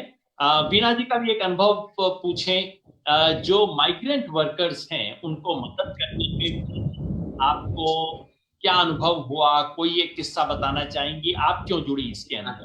और हमारे वीणा जी कन्नड़ में बोलेंगी और भाई उसका हिंदी में ट्रांसलेट करेंगे, इंग्लिश में नहीं हिंदी में करना होगा आपको। जी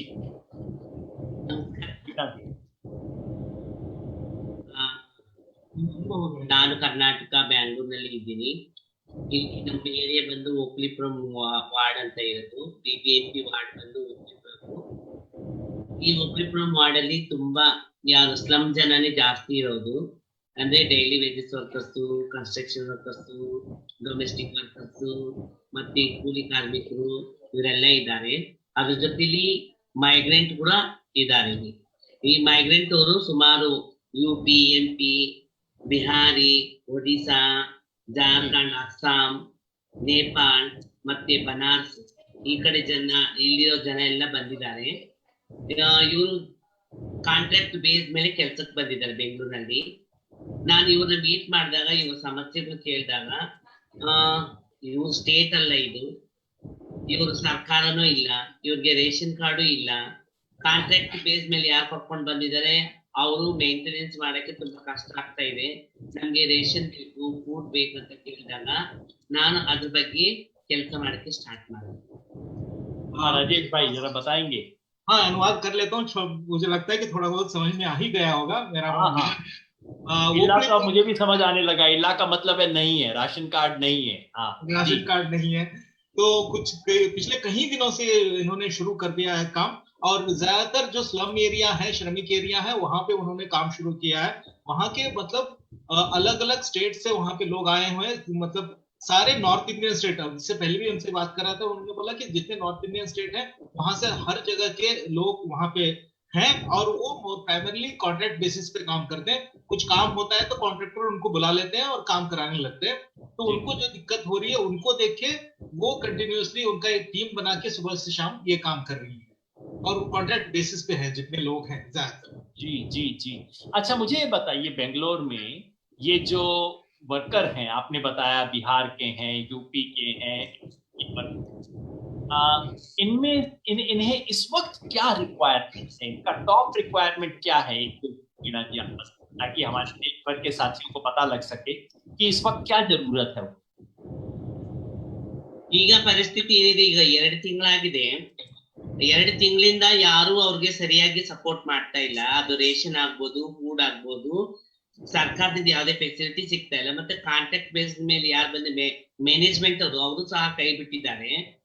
ಈಗ ಅವರು ನಾವು ವಾಪಸ್ ಹೋಗ್ತೀವಿ, ನಮ್ ಬೇಡ, ನಮ್ ಊರಿಗೆ ನಾವು ಹೋಗ್ತೀವಿ ಅಂತ ಇದ್ರೆ ಟ್ರೈನ್ ಟಿಕೆಟ್ ಬುಕ್ ಮಾಡಕ್ ಬಿಡ್ತಾ ಇಲ್ಲ. ಮತ್ತೆ ಅಲ್ಲಿ ರೈಲ್ವೆ ಸ್ಟೇಷನ್ ಅಲ್ಲಿ ಹೋಗಿ ಆನ್ಲೈನ್ ಅಲ್ಲಿ ಬುಕ್ ಮಾಡ್ತೀವಿ ಅಂದ್ರೆ ಪೊಲೀಸ್ ಸ್ಟೇಷನ್ ಅಲ್ಲಿ ಹೋಗಿ ಪರ್ಮಿಷನ್ ತಕೊಂಡ್ ಬನ್ನಿ ಅಂತ ಇದ್ದಾರೆ. ಮತ್ತೆ ಪೊಲೀಸ್ ಸ್ಟೇಷನ್ ಅಲ್ಲಿ ಹೋದಾಗ ಈಗ ಆಗೋದಿಲ್ಲ, ಇನ್ನು ಸ್ವಲ್ಪ ದಿನ ಹೋಗ್ಬೇಕು ಅನ್ನೋದು ಹೇಳ್ತಾ ಇದ್ದಾರೆ.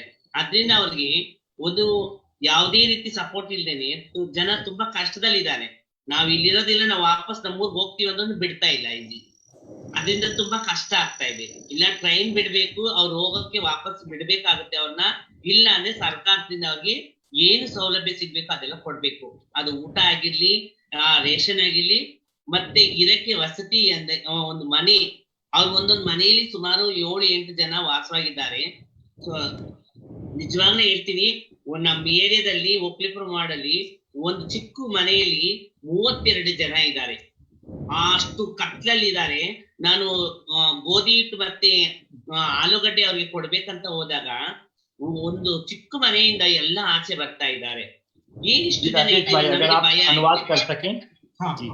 2 महीने से ये देख रहे हैं कि मतलब माइग्रेंट वर्कर्स यहाँ हैं, तो अभी उन्होंने कहा कि मतलब वो लोग घर जाना चाहते हैं जी। उनको घर जाना वो प्राइमरी उनको समस्या लगी कि, और वो जब स्टेशन जाते हैं तो उनको कहा जाता है कि आप पुलिस स्टेशन चले जाओ, पुलिस स्टेशन चले जाते हैं तो वहां पे भी कोई प्रतिक्रिया नहीं मिलती, नहीं अभी नहीं होगा बाद में आ जाओ, इस तरह से वहां से यहाँ ढकेल रहे, तो उसलिए वो सबसे समस्या ये हो रहा है। तो उन्होंने ये कह रहे, मीना जी कह रहे कि अगर उनको जा नहीं सकते तो यहाँ पे उनको सुविधाएं प्रोवाइड किया जाए।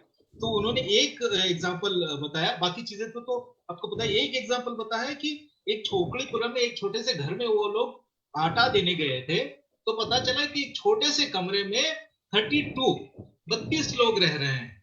32 लोग एक कमरे में रह रहे हैं, तो 32 लोग उनका कहना था कि जब काम होता है तो किसी तरह से वो एडजस्ट कर लेते हैं, कुछ लोग बाहर जाते हैं, कुछ लोग रह जाते हैं, लेकिन लॉकडाउन कोई एक शिफ्ट में कोई दूसरी शिफ्ट में, हाँ, तो इसलिए और मुश्किल हो रही है। तो उनका कहना है कि अगर आप घर जाने की व्यवस्था नहीं करें, अक्की जी से हमारा शायद कांटेक्ट अभी थोड़ा लूज हो गया है। यही सवाल मैं महेंद्र माली भाई से भी पूछना चाह रहा था, और शायद हमारे पास जी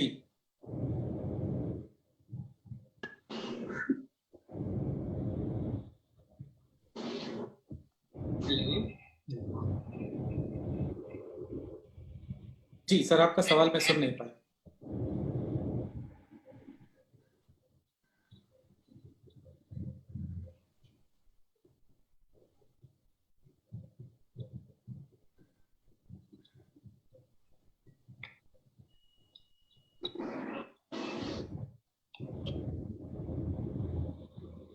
जी, हमने यहाँ पर जो बेसिकली माइग्रेंट मजदूर हैं उनको कांटेक्ट करके 2 चीजें इस पे मैंने ध्यान रखा कि उनको सबसे पहले वो सुरक्षित रहेंगे, उनकी जरूरतें वो सड़कों पे ना निकले, क्योंकि आए दिन जो पेशेंट होके सड़क पे आप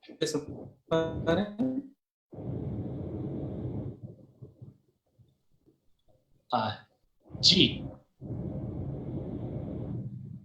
में आए। जी सर,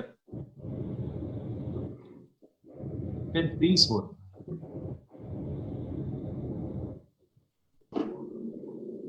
जी।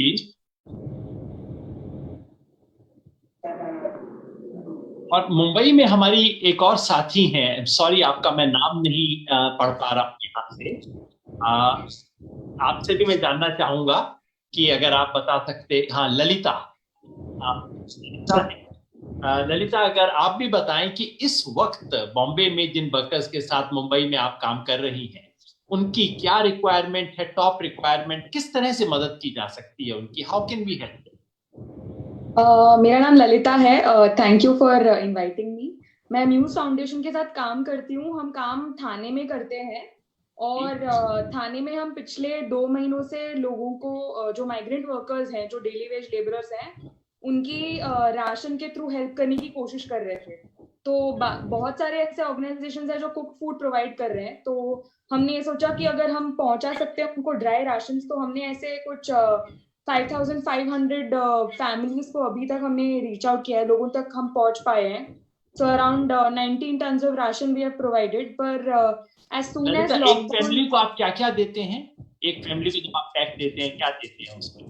तो उसमें एक फैमिली के किट में होता है आटा, चावल, शक्कर, दाल, मसाला और नमक और तेल। तो ये सारा एक फैमिली के किट में होता है, तो ये हम लोगों तक जाकर पहुंचाते हैं। जैसे जैसे हमें रिक्वेस्ट आते हैं तो हम वो कलेक्ट कर पूरे हफ्ते हम फंड रेजिंग करते हैं, अलग अलग लोगों से अलग अलग तरीके अपनाए, वी डिड कॉन्सर्ट्स, और हमने वैसे फंड रेजिंग किया और उसके बाद हम लोगों तक पहुंचने लगे। पर जैसे ही इंटरस्टेट ट्रैवल जैसे शुरू हुआ, जैसे रजिस्ट्रेशन शुरू हुआ, हमने देखा कि बहुत लोग हैं जो घर जाना चाहते हैं, बिकॉज राशन पहुंचाना इनफ नहीं है, क्योंकि उनके रेंट के रिक्वायरमेंट्स हैं। मैंने पर्सनली खुद लोगों से बात किया है, लैंडलॉर्ड से बात किया, रिक्वेस्ट करने के लिए कि आप रेंट होल्ड पर रखो, आप लोगों से मांगो मत। पर हम ऑब्वियसली बहुत लोगों तक नहीं पहुंच पाते हैं, तो उनके रेंट के रिक्वायरमेंट्स है, इलेक्ट्रिसिटी बिल के रिक्वायरमेंट्स है, केरोसिन, कुकिंग गैस, ये सारी चीजें हैं जो हम और जो उनके वेजेस हैं, ऑब्वियसली उनको कहीं कहीं ऐसे देखा है कि कॉन्ट्रैक्टर्स ने उनको पे नहीं किया है बहुत महीनों से, तो उनके कोई वेजेस नहीं, उनका कोई डिस्पोजेबल इनकम नहीं है, और जो बचा है वो उनको घर भेजना पड़ता है। तो रजिस्ट्रेशन जैसे ही शुरू हुआ, हमने देखा कि लोग चलने लग गए, और पिछले 1 हफ्ते से हम लोगों की मदद करने की कोशिश कर रहे हैं। तो हम खुद मतलब हम कुछ 15-20 लोग मिलकर पैकेट्स बनाते हैं जिसमें ORS होता है, चना, कुरमुरा, फिर कुछ जैगरी होता है उसमें, ताकि वो जाते वक्त वो खा पाए। तो जितनी हम लिमिटेड लेवल पर मदद कर सकते हैं, अभी तक हमने खुद और अलग अलग ऑर्गेनाइजेशंस के साथ मिलकर 4000 ऐसे पैकेट्स बनाए और लोगों को बांटे। और म्युनिसिपल कॉर्पोरेशन की तरफ से भी हमने वाटर की अरेंजमेंट की थी, तो वहाँ पानी भी लोगों तक पहुंचाया। पर ऑब्वियसली हम इनफ नहीं, व्हाटएवर वी डू वो काफी नहीं है, क्योंकि बहुत ज्यादा लोग चल रहे हैं, बहुत ज्यादा लोग इकट्ठे हो रहे हैं, और हम जैसे ऑर्गेनाइजेशंस कब तक फंड्स कलेक्ट कर पाएंगे, कब तक हम लोगों तक जा पाएंगे? बिकॉज अल्टीमेटली स्टेट अगर स्टेप इन नहीं करेगा और स्टेट कोऑर्डिनेट नहीं करेगा, तो ये कोई मतलब इट वोंट बी सक्सेसफुल। जी जी, बिल्कुल ठीक कह रही हैं आप।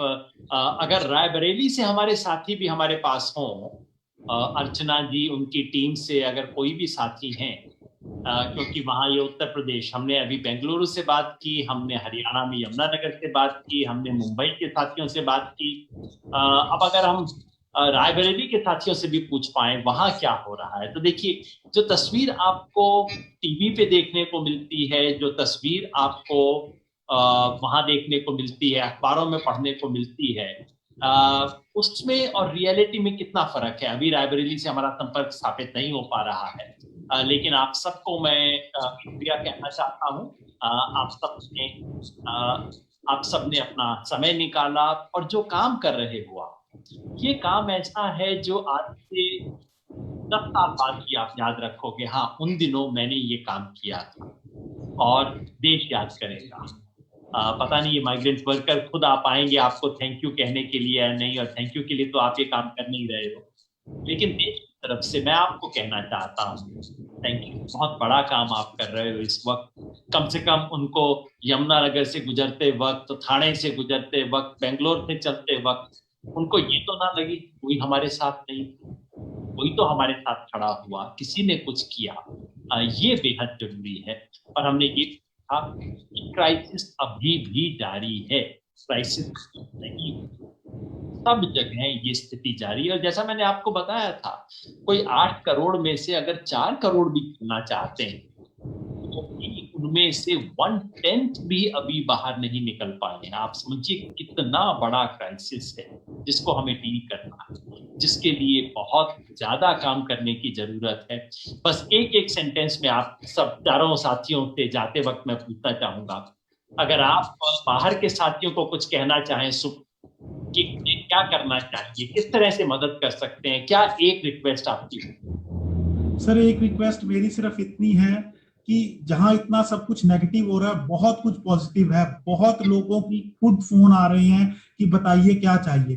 तो सिर्फ हमारे घर से निकलने की जरूरत है। इतने लोग बाहें फैलाए हम लोगों की मदद करने के लिए तैयार है। एक बिल्कुल छोटा सा इंसिडेंस बताऊंगा। कल मेरे को फेसबुक पे कोई मेरे से नंबर लेता और इंग्लैंड से मुझे कॉल करता है कि बताइए हम आपकी क्या मदद कर सकते हैं, हम आपका काम देख रहे हैं।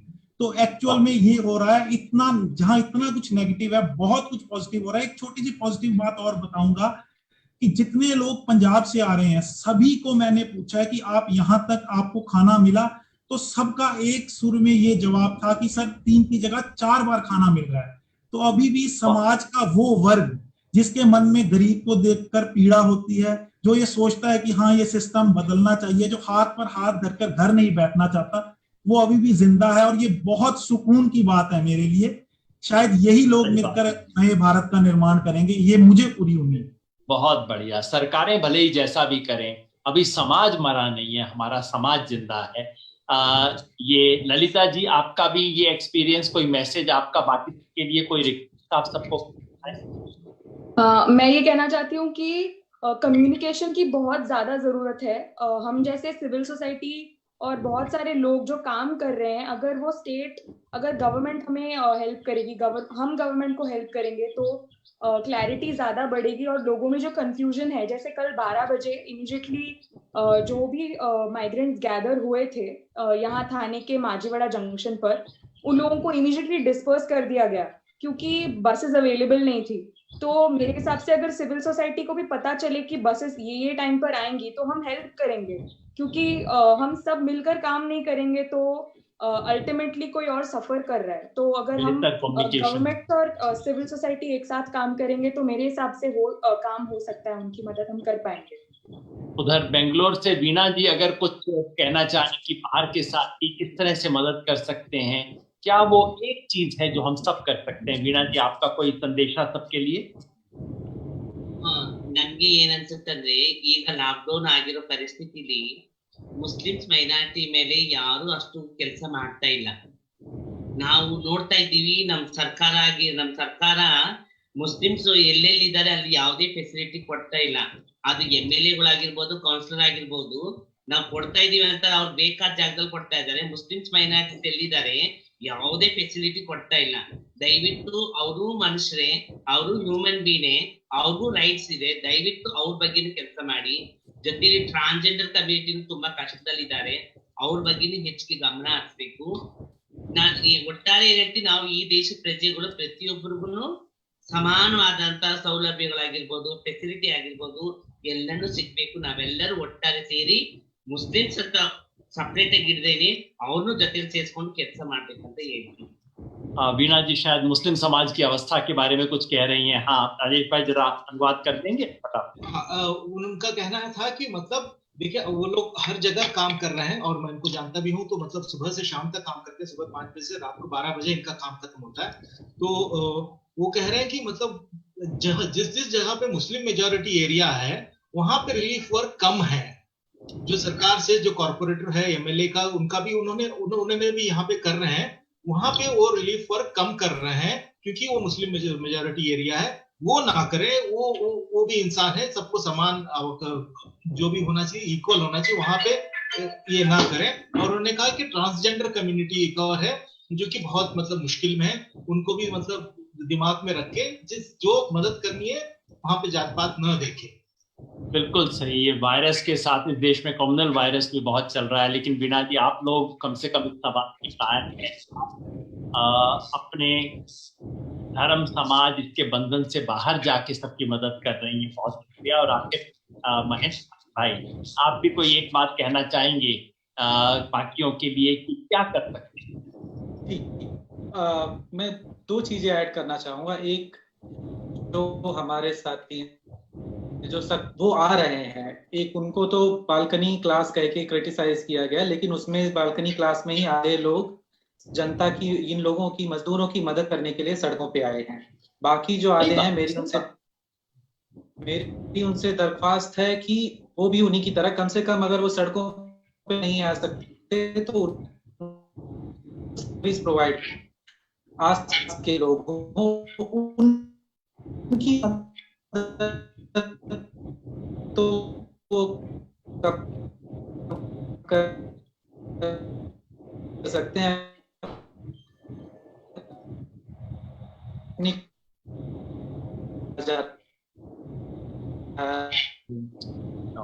रेल का किराया नहीं ले रही है, लेकिन आपको स्टेशन के आसपास ऐसे लोग मिल जाएंगे जो मजदूरों से कहते हैं 1,500 2,000 दे तो ट्रेन में बैठा देंगे। कुछ सक्सेसफुल होते हैं, कुछ नहीं होते हैं। इस नाम पे उनको ठगा जा रहा है। अगर ये रोक दिया जाए तो बड़ी मेहरबानी होगी। इसका एक उपाय है, ट्रेनें अधिक बढ़ा दें। जो अभी जो लोगों 6 तारीख से लोगों ने फॉर्म भरा है, उनका अभी तक नंबर नहीं आया है। 2 हफ्ते हो गए हैं, उनका नंबर अभी तक नहीं आया है। तो ये 2 चीजें अगर कैसे भी की जा सके तो मुझे लगता है काफी ये सिचुएशन बेहतर हो सकती है। बहुत बहुत शुक्रिया आप चारों का। मैं चाहता था कि अर्चना जी भी जुड़े हमारे साथ रायबरेली से, लेकिन टेक्निकली देखिए लेके किसी तरह हम गुजारा कर रहे हैं, तो इससे बात नहीं। लेकिन मैं आपको बताना चाहता हूँ, वहाँ रायबरेली में जो हमारी टीम है वो सुबह 6 बजे से रात तक वहाँ के मजदूर जो कि वहाँ गुजर रहे हैं, रास्ते से वहाँ से निकल रहे हैं, उनके लिए कई बिहार जा रहे हैं, कोई ईस्टर्न यूपी जा रहा है, उनको गुड़ चना और लाई मतलब जो पफ्ड राइस होता है वो बांट रहे हैं, ताकि वो सूखा खाना हाथ में लें, चाहे बाद में खाते हैं कभी भी खा लें, चलते चलते लोगों को ये खाना वो भी बांट रहे हैं। तो ऐसे तमाम लोग काम कर रहे हैं। मैं चाहता था कि ये अच्छा चेहरा भी आए। हम आमतौर पे बातचीत करते हैं, हम शिकायत करते हैं, इसने ये नहीं किया, उसने वो नहीं किया, लेकिन जैसा सुमित पाल भाई ने हमें याद दिलाया, बहुत कुछ अच्छा हो रहा है, बहुत कुछ शुभ हो रहा है, बहुत सुंदर काम भी हो रहा है जो हमें याद रखना है। और उस सुंदर काम को क्या सपोर्ट कर सकते हैं उसके बारे में एक दो साथियों से मैं अलग बात करना चाहूंगा। बहुत बहुत शुक्रिया आप चारों का। आप चारों अब लॉग आउट कर सकते हैं सिस्टम से। बहुत बहुत शुक्रिया, बहुत अच्छा लगा आप चारों से बात करके। Thank you. बस मैं आखिर में सिर्फ ये बात करना चाह रहा था एक दो साथियों से कि इन ऐसी परिस्थिति में हम क्या कर सकते हैं। हमने सुना, हमने क्या क्या सुना। हमने सुना कि अखबार में भले ही आ गया हो कि ट्रेन चल रही है, लेकिन अभी भी 6 तारीख से जिन लोगों ने बुकिंग करवाई थी उनका नंबर नहीं आया है, और वो रोज ये सोच के बैठे हैं कि कल मेरे को घर जाने का मौका मिलेगा। ना उनके पास सेविंग है, ना उनके पास कोई तैयारी है, लेकिन उनको इस स्थिति के अंदर जाना पड़ सकता है। इसके अलावा हमने ये सुना कि आप जो भी खबरें पढ़ लें, लेकिन उत्तर प्रदेश के बॉर्डर पे अभी भी हालात बहुत खराब हैं, जहां बहुत कुछ जरूरत है करने की। हमने सुना बेंगलोर से कि कितनी बड़ी संख्या में लोग वापस जाना चाह रहे हैं, उनके साथ तमाम तरह का डिस्क्रिमिनेशन भी अभी भी हो रहा है, उसके बारे में भी कुछ करने की जरूरत है। इन सब के बारे में हम क्या कर सकते हैं। आखिर में मैं बात करना चाहता हूं हमारे साथी मानिक महाना से। मानिक भाई वैसे बिजनेसमैन हैं, लेकिन इनका दिल इन सवालों पे इतना पसीजता है, इनका दिल कहता है कि नहीं, जब समाज में इतना बुरा हो रहा है मैं कैसे घर बैठ जाऊं। और जैसे ही ये लॉकडाउन जस्ट शुरू ही हुआ था, प्रॉब्लम हुई थी, मैंने फोन किया, क्योंकि मैं जानता हूं मानिक भाई के मन को, किस तरह से वो ऐसी स्थिति के अंदर कूद पड़ते हैं। मैंने इन्हें फोन किया, मानिक भाई देखा नहीं जा रहा। इन्होंने कहा नहीं, मेरे से भी नहीं देखा जा रहा। मैंने कहा क्या करें, कुछ तो करना होगा। और वो दिन है और आज का दिन है, रोज हमारे साथी मानिक महाना इसके बारे में कुछ फंड रेजिंग करते हैं, लोगों को फोन करते हैं, खुद अपनी तरफ से कंट्रीब्यूट कर रहे हैं, और क्या कुछ किया जा सकता है। तो मैंने कहा कि आखिर में हम मानिक भाई के मुंह से सुने कि क्या प्रॉब्लम तो हमने सुनी, सॉल्यूशन क्या हो सकता है, हम लोग मिलके क्या कर सकते हैं। इसके बारे में मानिक भाई हमारे को थोड़ा सा गाइड करेंगे, क्योंकि इन्होंने क्योंकि मानिक भाई का विश्वास है तो हमने सुनी इस देश में कितने लोग हैं, जैसे सुमित पाल ने कहा ना कि जहां बहुत बुरा हो रहा है वहां बहुत कुछ अच्छा भी हो रहा है। और हमारे मानिक भाई का भी विश्वास है कि इस दुनिया में बहुत लोग हैं जिनका दिल धड़कता है, जिनको ये तस्वीर देख के बुरा लगता है, जो कुछ करना चाहते हैं। अब मैं साफ देख पा रहा हूं आपको मानिक भाई, आपकी स्माइल नहीं देखी मैंने अभी तक, आपको तो देखा है, स्माइल नहीं आई है अभी तक। अगर आप मेरी आवाज सुन पा रहे हैं मानिक भाई, सुन पा रहे हैं आप मेरी आवाज? हाँ, सुन पा रहे हैं जी। और आपने अपना ऑडियो शायद ऑन नहीं किया, इसमें ना अलग से ऑडियो भी ऑन करना पड़ता है। जी मैंने कर लिया। हाँ, बहुत बढ़िया। तो मैं चाहता हूं आप हमारे जो साथ मिडिल क्लास के अर्बन मेट्रोपॉलिटन लोग भी हैं उनको बताएं, वो जो पहली अपनी फोन पे बात हुई, वो जिंदगी में पहली बात नहीं थी, हम एक दूसरे को बहुत वक्त से जानते रहे हैं, लेकिन इसके बाद जब पहली फोन पे बात हुई तो उसके बाद जैसे आपने बीड़ा उठा दिया कि भाई ये है, ये काम छोड़ना नहीं। क्या मन में आया, किन लोगों से बात की, क्या आपको लगता है? सर ये आपने बहुत कई सवाल पूछ लिए, मगर मैं तो जो भूतपूर्व में जो गुजर गया, जो माजी है, जो अतीत में गुजर गया, मैं उसके बारे में इस टाइम नहीं सोचता हूँ, आगे का सोचता हूँ। और कल जब हमारी बात हुई, हमारे साथियों से बात हुई, जो सबसे बड़ी ये बात आई कि इस वक्त मीडिया में और सरकार की पूरी कोशिश है ये एक वाइट वॉश करने की, एक हमें इंप्रेशन देने की कि जी अब तो सब सही है, अब तो आप आराम कीजिए। और मैं भी शायद उस परसेप्शन का शिकार हो जाता, मगर आप जैसे साथी मुझे अपने keep me on my toes.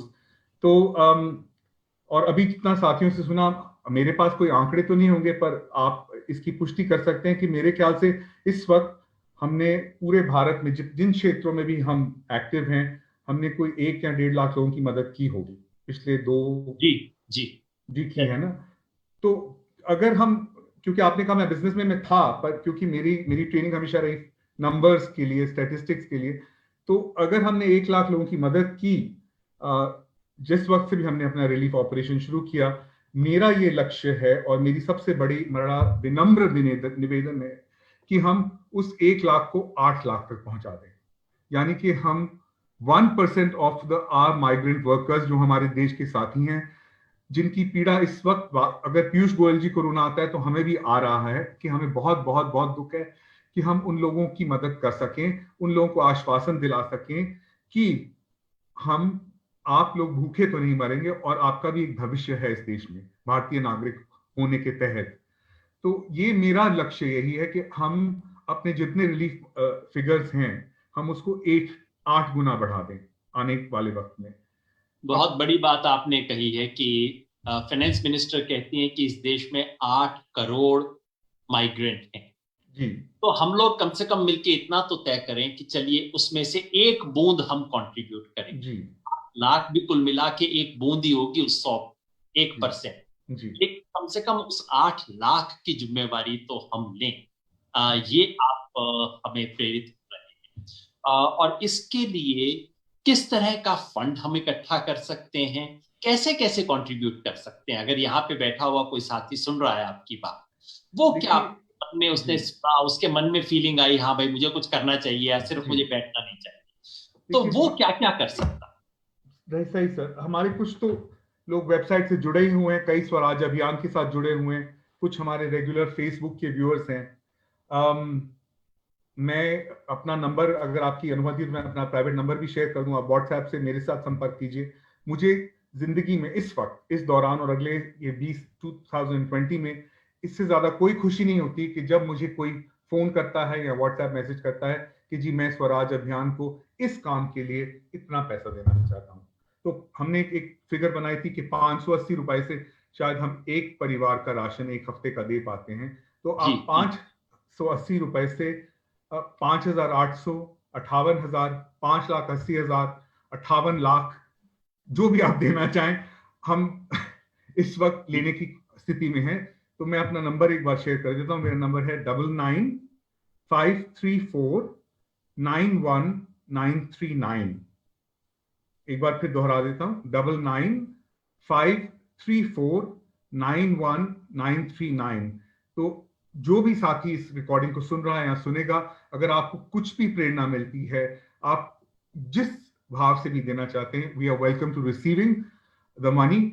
हमने पूरी फिगर्स ना भी शेयर करें, पर हम स्वराज अभियान में कभी इतना जोश हमारे साथियों में जो ग्राउंड पर लड़ रहे हैं ये युद्ध और माइग्रेंट वर्कर्स की हेल्प कर रहे हैं, या जो फंड रेजिंग टीम है, या जो हमारी अलाइनमेंट है, कभी इतनी हमें शक्ति नहीं मिली है। और ये मैं तो कहूँगा कोई डिवाइन फोर्स है, कोई दैविक शक्ति है जो इस वक्त हमारे एफर्ट्स को गाइड कर रहा है। और अगर मैं अपने दिमाग से लॉजिकली सोचूं तो मैं कहूं कि हम अपने रिलीफ वर्क को 8 गुना मल्टीप्लाई कर दें तो ये एक तरह का पागलपन, एक जुनून लगता है, मगर इस वक्त जुनून की ही जरूरत है। जिस तरह से महात्मा गांधी जब स्वतंत्रता संग्राम में कई गृहिणियों को कहा आप अपने गहने दीजिए, आप कुछ दीजिए, पर संग्राम में कूद जाइए, ये भी एक बहुत बड़ा स्वतंत्रता का संग्राम है कि हम एक आर्थिक आजादी इस वक्त में, सरकार को भी मैं गलत नहीं मानना चाहता, इस वक्त में एक उसको हम ला सकें। तो आप सब जिस तरह से भी मदद करें, हम बहुत शुक्रगुजार रहेंगे। बहुत बहुत धन्यवाद। बिल्कुल सही कहा आपने, जुनून की जरूरत है इस वक्त जब इतनी बुरी हालत है। हमने तो बात की थी, ये जो तस्वीरें हैं, मतलब कल मेरे को घर वालों ने टोका, कहा कि नहीं सारा दिन तुम ऐसी तस्वीरें मत देखा करो, इससे दिमाग खराब हो जाएगा, क्या कर रहे हो, मगर ये उतरती नहीं दिमाग से। कल बातचीत में आपने कहा सो नहीं पाता हूं।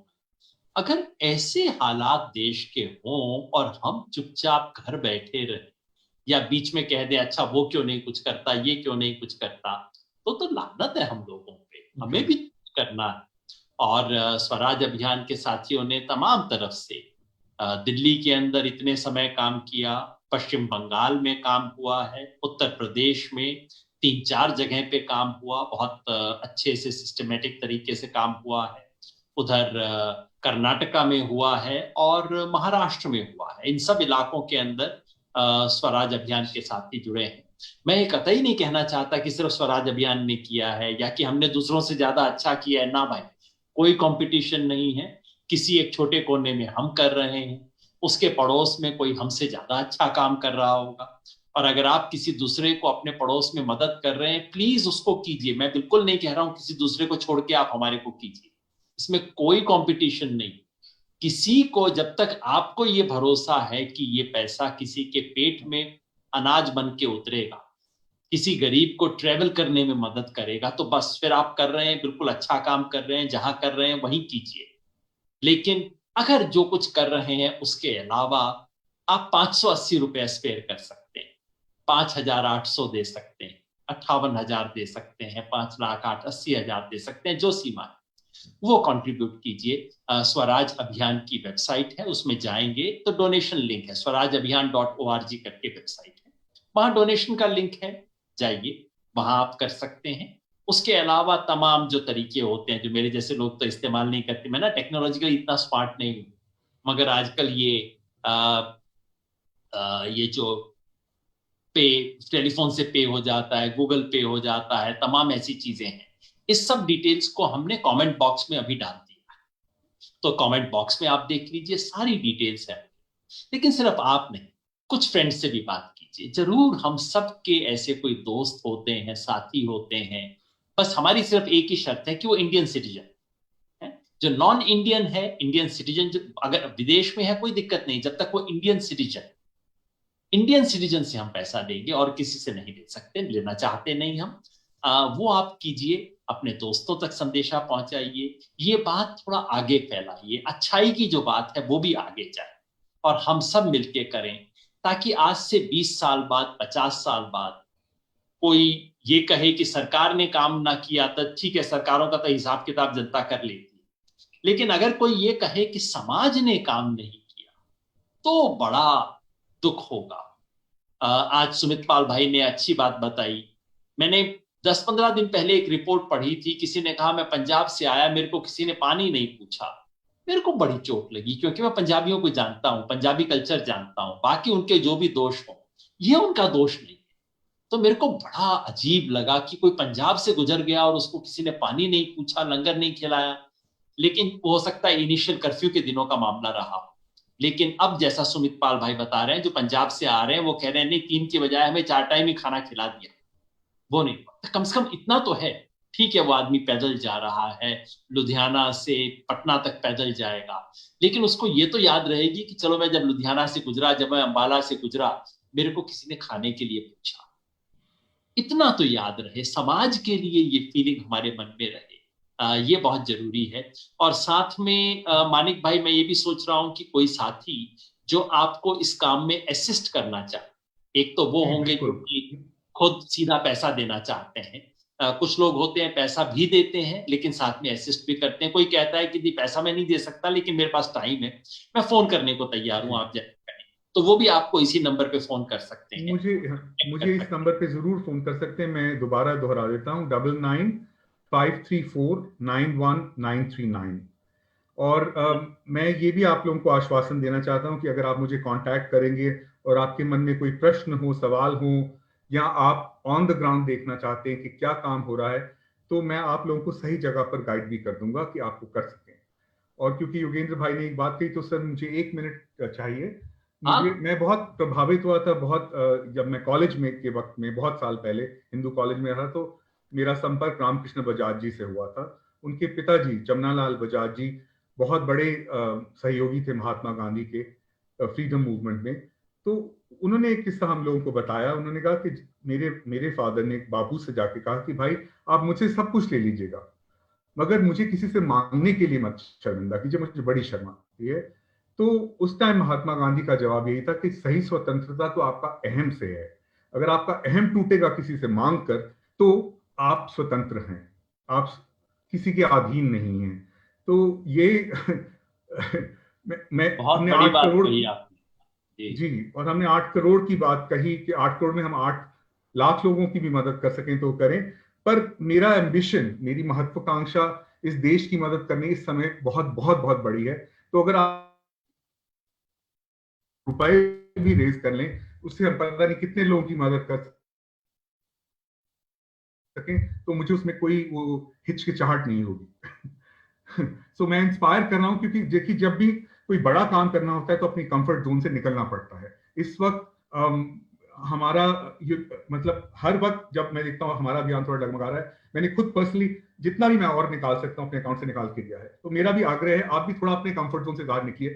थोड़ा सा दर्द आपको होना चाहिए कि हाँ मैंने किया, और थोड़ा दर्द लेकर भी किया, पर मैंने ऐसा I made such A difference कि कई लोगों तक वो पहुंचा।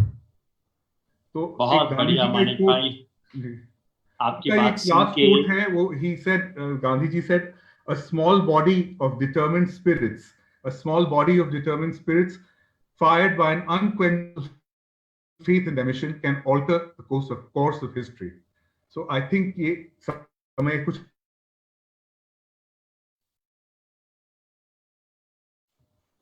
सही बात है, सही बात है। वो जो जमनालाल बजाज जी वाली बात आपने कही वो बहुत टच करती है मुझे भी, और वो सब मुझे भी आपसे सीखने की जरूरत है। मुझे भी कई बार बहुत झेप हो जाती है, ऑकवर्डनेस होती है, लेकिन जरूर ये सीखने की जरूरत है। आपके इस मिशन में सहयोगी और हमारे साथी बेंगलोर से केपी सिंह, वो भी हमारे साथ हैं। बस 1 मिनट उनसे बात करके भी हम इस बातचीत को समाप्त करेंगे। केपी सिंह भाई अगर हमारे साथ हैं इस लिंक पे, तो केपी भाई वैसे इंजीनियर हैं ट्रेनिंग से, मूलतः रहने वाले उत्तर प्रदेश के हैं, प्रतापगढ़ के, लेकिन बहुत सालों से बेंगलोर में बेस्ड। और आपको एनवायरनमेंट में इंटरेस्ट है, अपने पूरे इलाके, अपनी सोसाइटी के एनवायरनमेंट्स के तरीके से सस्टेनेबल बनाना। आपने ये भी किया कि हमारी सोसाइटी से कोई कूड़ा नहीं जाएगा और कोई बाहर से हमें चीज चाहिए नहीं, वो सब आपने व्यवस्था की। लेकिन फिलहाल आप इस मिशन में लगे हैं कि किस तरह से ये जो काम हो रहा है देश भर में मजदूरों को मदद करने का, उसमें आप जुड़े हुए हैं। उसके लिए पैसा जुटाने के लिए, उसके लिए इंस्पायर करना, लोगों को कनेक्ट करना। तो केपी भाई, आज की बातचीत का समापन आपके कुछ को होगा, आपका क्या अनुभव है?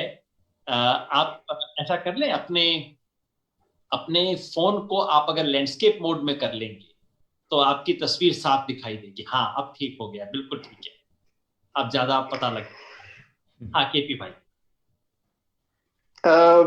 यहाँ बेंगलोर में मेरा बड़ा अच्छा अनुभव रहा है। एक तो यहाँ एक आईएएस ऑफिसर रहे हैं कैप्टन मानिवनन। जी। उन्होंने बड़ा अद्भुत काम किया। उन्होंने लगभग 3000 वॉलेंटियर्स की एक फोर्स बनाई, कोरोना वॉरियर्स करके। और हमारे जो 198 वार्ड्स हैं, हर वार्ड में 30-40 वॉलेंटियर्स लगा दिए उन्होंने। तो वो पूरे 50 दिन हम लोगों ने लोगों को खाना पहुंचाने का काम किया। रिक्वेस्ट सारी पुलिस स्टेशंस को आ जाती थी और हम लोगों को फिर इन 40 में से रोज लोग ऑफर कर देते थे कि मैं अवेलेबल हूँ। तो इस तरह से करके, क्योंकि हमको 3-4 जगह से खाना पिकअप करना होता था, लगभग 2000 पैकेट्स, और अपनी अपनी कार लेके लोग जाते थे। तो वो 400-500 पैकेट्स ज्यादा एक कार में यूजुअली आ नहीं पाता है, बहुत हैवी हो जाता है। तो वो बहुत अच्छा चला यहाँ। उसकी वजह से हम लोग ये इंश्योर कर पाए कि बेंगलोर में एटलीस्ट लोग भूखे नहीं रहे। स्वराज अभियान अपनी तरफ से लगभग 2 से 2500 पैकेट्स डेली डिस्ट्रीब्यूट करता था। मैं अपने वार्ड की बात कर रहा हूँ जहाँ हम लगभग 3000 फूड पैकेट्स देते थे। पर स्वराज अभियान का खुद का काम बहुत जबरदस्त रहा है, जो हम पूरे बेंगलोर में कोऑर्डिनेट करके हम लोग लगभग 3000 पैकेट्स तो डेली बांटते ही थे। और उसके अलावा हमने कम से कम 7-8 हजार घरों में राशन भी सप्लाई किया है। 50 घर में तो मैंने खुद दिया अपनी कार से जाके। तो ये बड़ा अच्छा अनुभव था इनकी वजह से, कैप्टन साहब की वजह से। और दुख ये कि कैप्टन साहब को उनके अच्छे काम के लिए येदियुरप्पा साहब ने निकाल के उनका हटा दिया, क्योंकि उन्होंने ये प्रश्न कर लिया उद्योगपतियों से कि भाई आप लोग लोगों की तनख्वाह आप पूरी दीजिए, और उन्होंने अपने ट्विटर पे ये डाल दिया कि जिनको तनख्वाह नहीं मिली है, जिनकी तनख्वाह काट दी गई है, वो हमें बताएं। तो उनको 10,000 मैसेजेस आ गए, और फिर तुरंत वो इंडस्ट्रियलिस्ट लोग जो है दबाव डाल के उनको ट्रांसफर करा दिए, वो फिशरीज और एनिमल हस्बेंड्री में चले गए।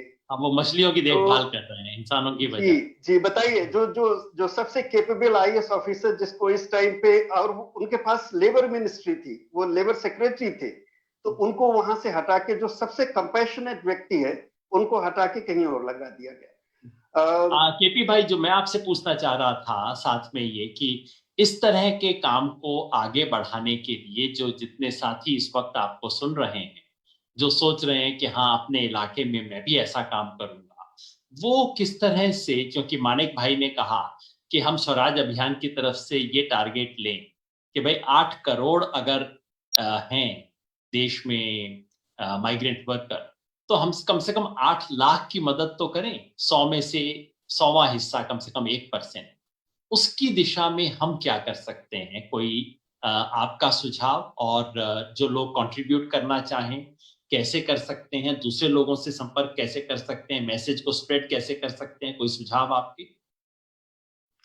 जी, मैं एक माइग्रेंट के साथ साथ ये भी बताऊंगा कि जो लोग रह जा रहे हैं बेंगलोर के अंदर, उनको भी बहुत मदद की जरूरत है। ऐसे बहुत सारे लोग हैं जो बहुत मार्जिन्स पे रहते हैं, जिनकी फैमिलीज हैं, जिनकी गांव में कोई फैमिली नहीं है, जो पूरा माइग्रेट कर चुके हैं, जिनके बच्चे स्कूल में जाते हैं, पर उनके पास 40-50 दिन से कोई वर्क नहीं है, तो उनको रेंट की प्रॉब्लम, उनको कहीं जा ही नहीं सकते, उनको यही सरवाइव करना पड़ेगा उनके लिए। और उनके पास बहुत सारे ऐसे हैं जिनके पास राशन कार्ड नहीं है, तो उनको राशन नहीं मिल रहा है और कोई इनकम नहीं है। तो हमको इनको भी ध्यान में रखना है कि अभी ये जो राहत है ये बहुत लंबा चलने वाली है। माइग्रेंट्स को भी मदद करना है, और जो रह जा रहे हैं, जैसे आपने बताया था कि 8 करोड़ लोग हैं, तो वो 8 करोड़ सारे माइग्रेट नहीं होंगे, बहुत सारे ऐसे हैं जिनको हमको लगातार मदद करनी पड़ेगी। और आपके प्रश्न उसमें कि हम अभी भी इस देश में मुझे लगता है कि 25-30 करोड़ लोग ऐसे हैं जो अभी भी मदद कर सकते हैं। बाकी लोगों की सरकारों से तो विश्वास हट गया है, वो क्या करेंगी कुछ पता नहीं। सिविल सोसाइटी को अभी भी इन लोगों को जिंदा रखना पड़ेगा, देश की आत्मा को जिंदा रखना है, तो हमको किसी को मरने नहीं देना है भूखों। तो हर व्यक्ति, अब स्वराज अभियान जैसे आपने कहा, बाकी और ऑर्गेनाइजेशंस भी हैं, लेकिन स्वराज अभियान के ऊपर इस बात का लोग विश्वास रख सकते हैं कि हम एक एक पाई का हिसाब देंगे, और वो सारा उपलब्ध है। किसी भी तरह एक पैसे का किसी का कहीं दुरुपयोग नहीं होगा, सारी चीजें बहुत ही फ्रूगली मैनेज करते हैं हम लोग, और हम लोग दिन रात जमीन पे लगे हुए हैं, तो कुछ वेस्ट नहीं होने वाला है। स्वराज अभियान एक माध्यम है जिसके जरिए जो भी घर में बैठा है वो नहीं कर पा रहा है, और वो ये देख रहा है कि मदद की जरूरत है और अभी मदद कई महीनों तक जरूरत रहेगी, वो हमें हमारी वेबसाइट पे जाके करें। मानिक भाई ने अपना नंबर दिया हुआ है, उस पे करें। बहुत बढ़िया केपी भाई, तो आपका नंबर भी इस तरह से, और जो माध्यम से भी करना चाहें, 98451 77160 98451 77160। बहुत बढ़िया। तो केपी भाई, आपका नंबर और मानिक भाई दोनों का नंबर हम फेसबुक पे वहां डाल भी देंगे, क्योंकि अब आपने सार्वजनिक कर ही दिया है। और इस भले काम के लिए क्या सार्वजनिक क्या निजी, I think all these boundaries are meaningless जब हम इस काम के लिए निकले हैं। तो आप जी बिल्कुल तैयार, आप दोनों का नंबर भी वहां डाल देंगे। और जो भी साथी फेसबुक में अपना क्योंकि केपी भाई ये भी करते हैं, इस फेसबुक के आखिर में जिसके कमेंट आएंगे उन सबसे भी केपी भाई स्वयं डायरेक्टली संपर्क करते हैं। तो केपी भाई से, मानिक भाई से आप कभी भी संपर्क कर सकते हैं। मैंने भी अपना ईमेल आईडी दिया हुआ भाई, मैं फोन इसलिए नहीं दे रहा हूँ, कल मेरे को रात को 1:45 बजे फोन आ गया और उसका कुछ नहीं था, वो देश के हालात पे चर्चा करना चाहते थे, बस वो ना हो, बाकी कोई संकट हो तब तो हमेशा बात कर सकते हैं। मेरा भी ईमेल आईडी मैंने दिया हुआ है, yogendra.yadav@gmail.com, आप संपर्क करें। तो बहुत अच्छी चर्चा हुई। मैं चाहता था, क्योंकि पिछली बार के बाद हमें कई साथियों ने कहा जी सरकार को तो आप बता देते हो क्या करना चाहिए, अगर समाज भी तो कुछ करे, इतना बड़ा क्राइसिस है, खाली सरकार के किए थोड़ा ही होगा। और बिल्कुल ठीक बात है।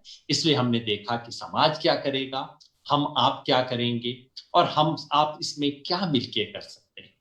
तो आप में से जिन लोगों ने इस पूरी चर्चा को देखा, जो इसे बाद में यूट्यूब पे देख रहे हैं, जो कि शाम को फेसबुक पे इसको देख रहे हैं, आप सबसे मेरा अनुरोध, इस वक्त इससे बड़ा मानवीयता कोई नहीं, इससे बड़ा धर्म कोई नहीं, और इससे बड़ा नेशनलिज्म कोई नहीं।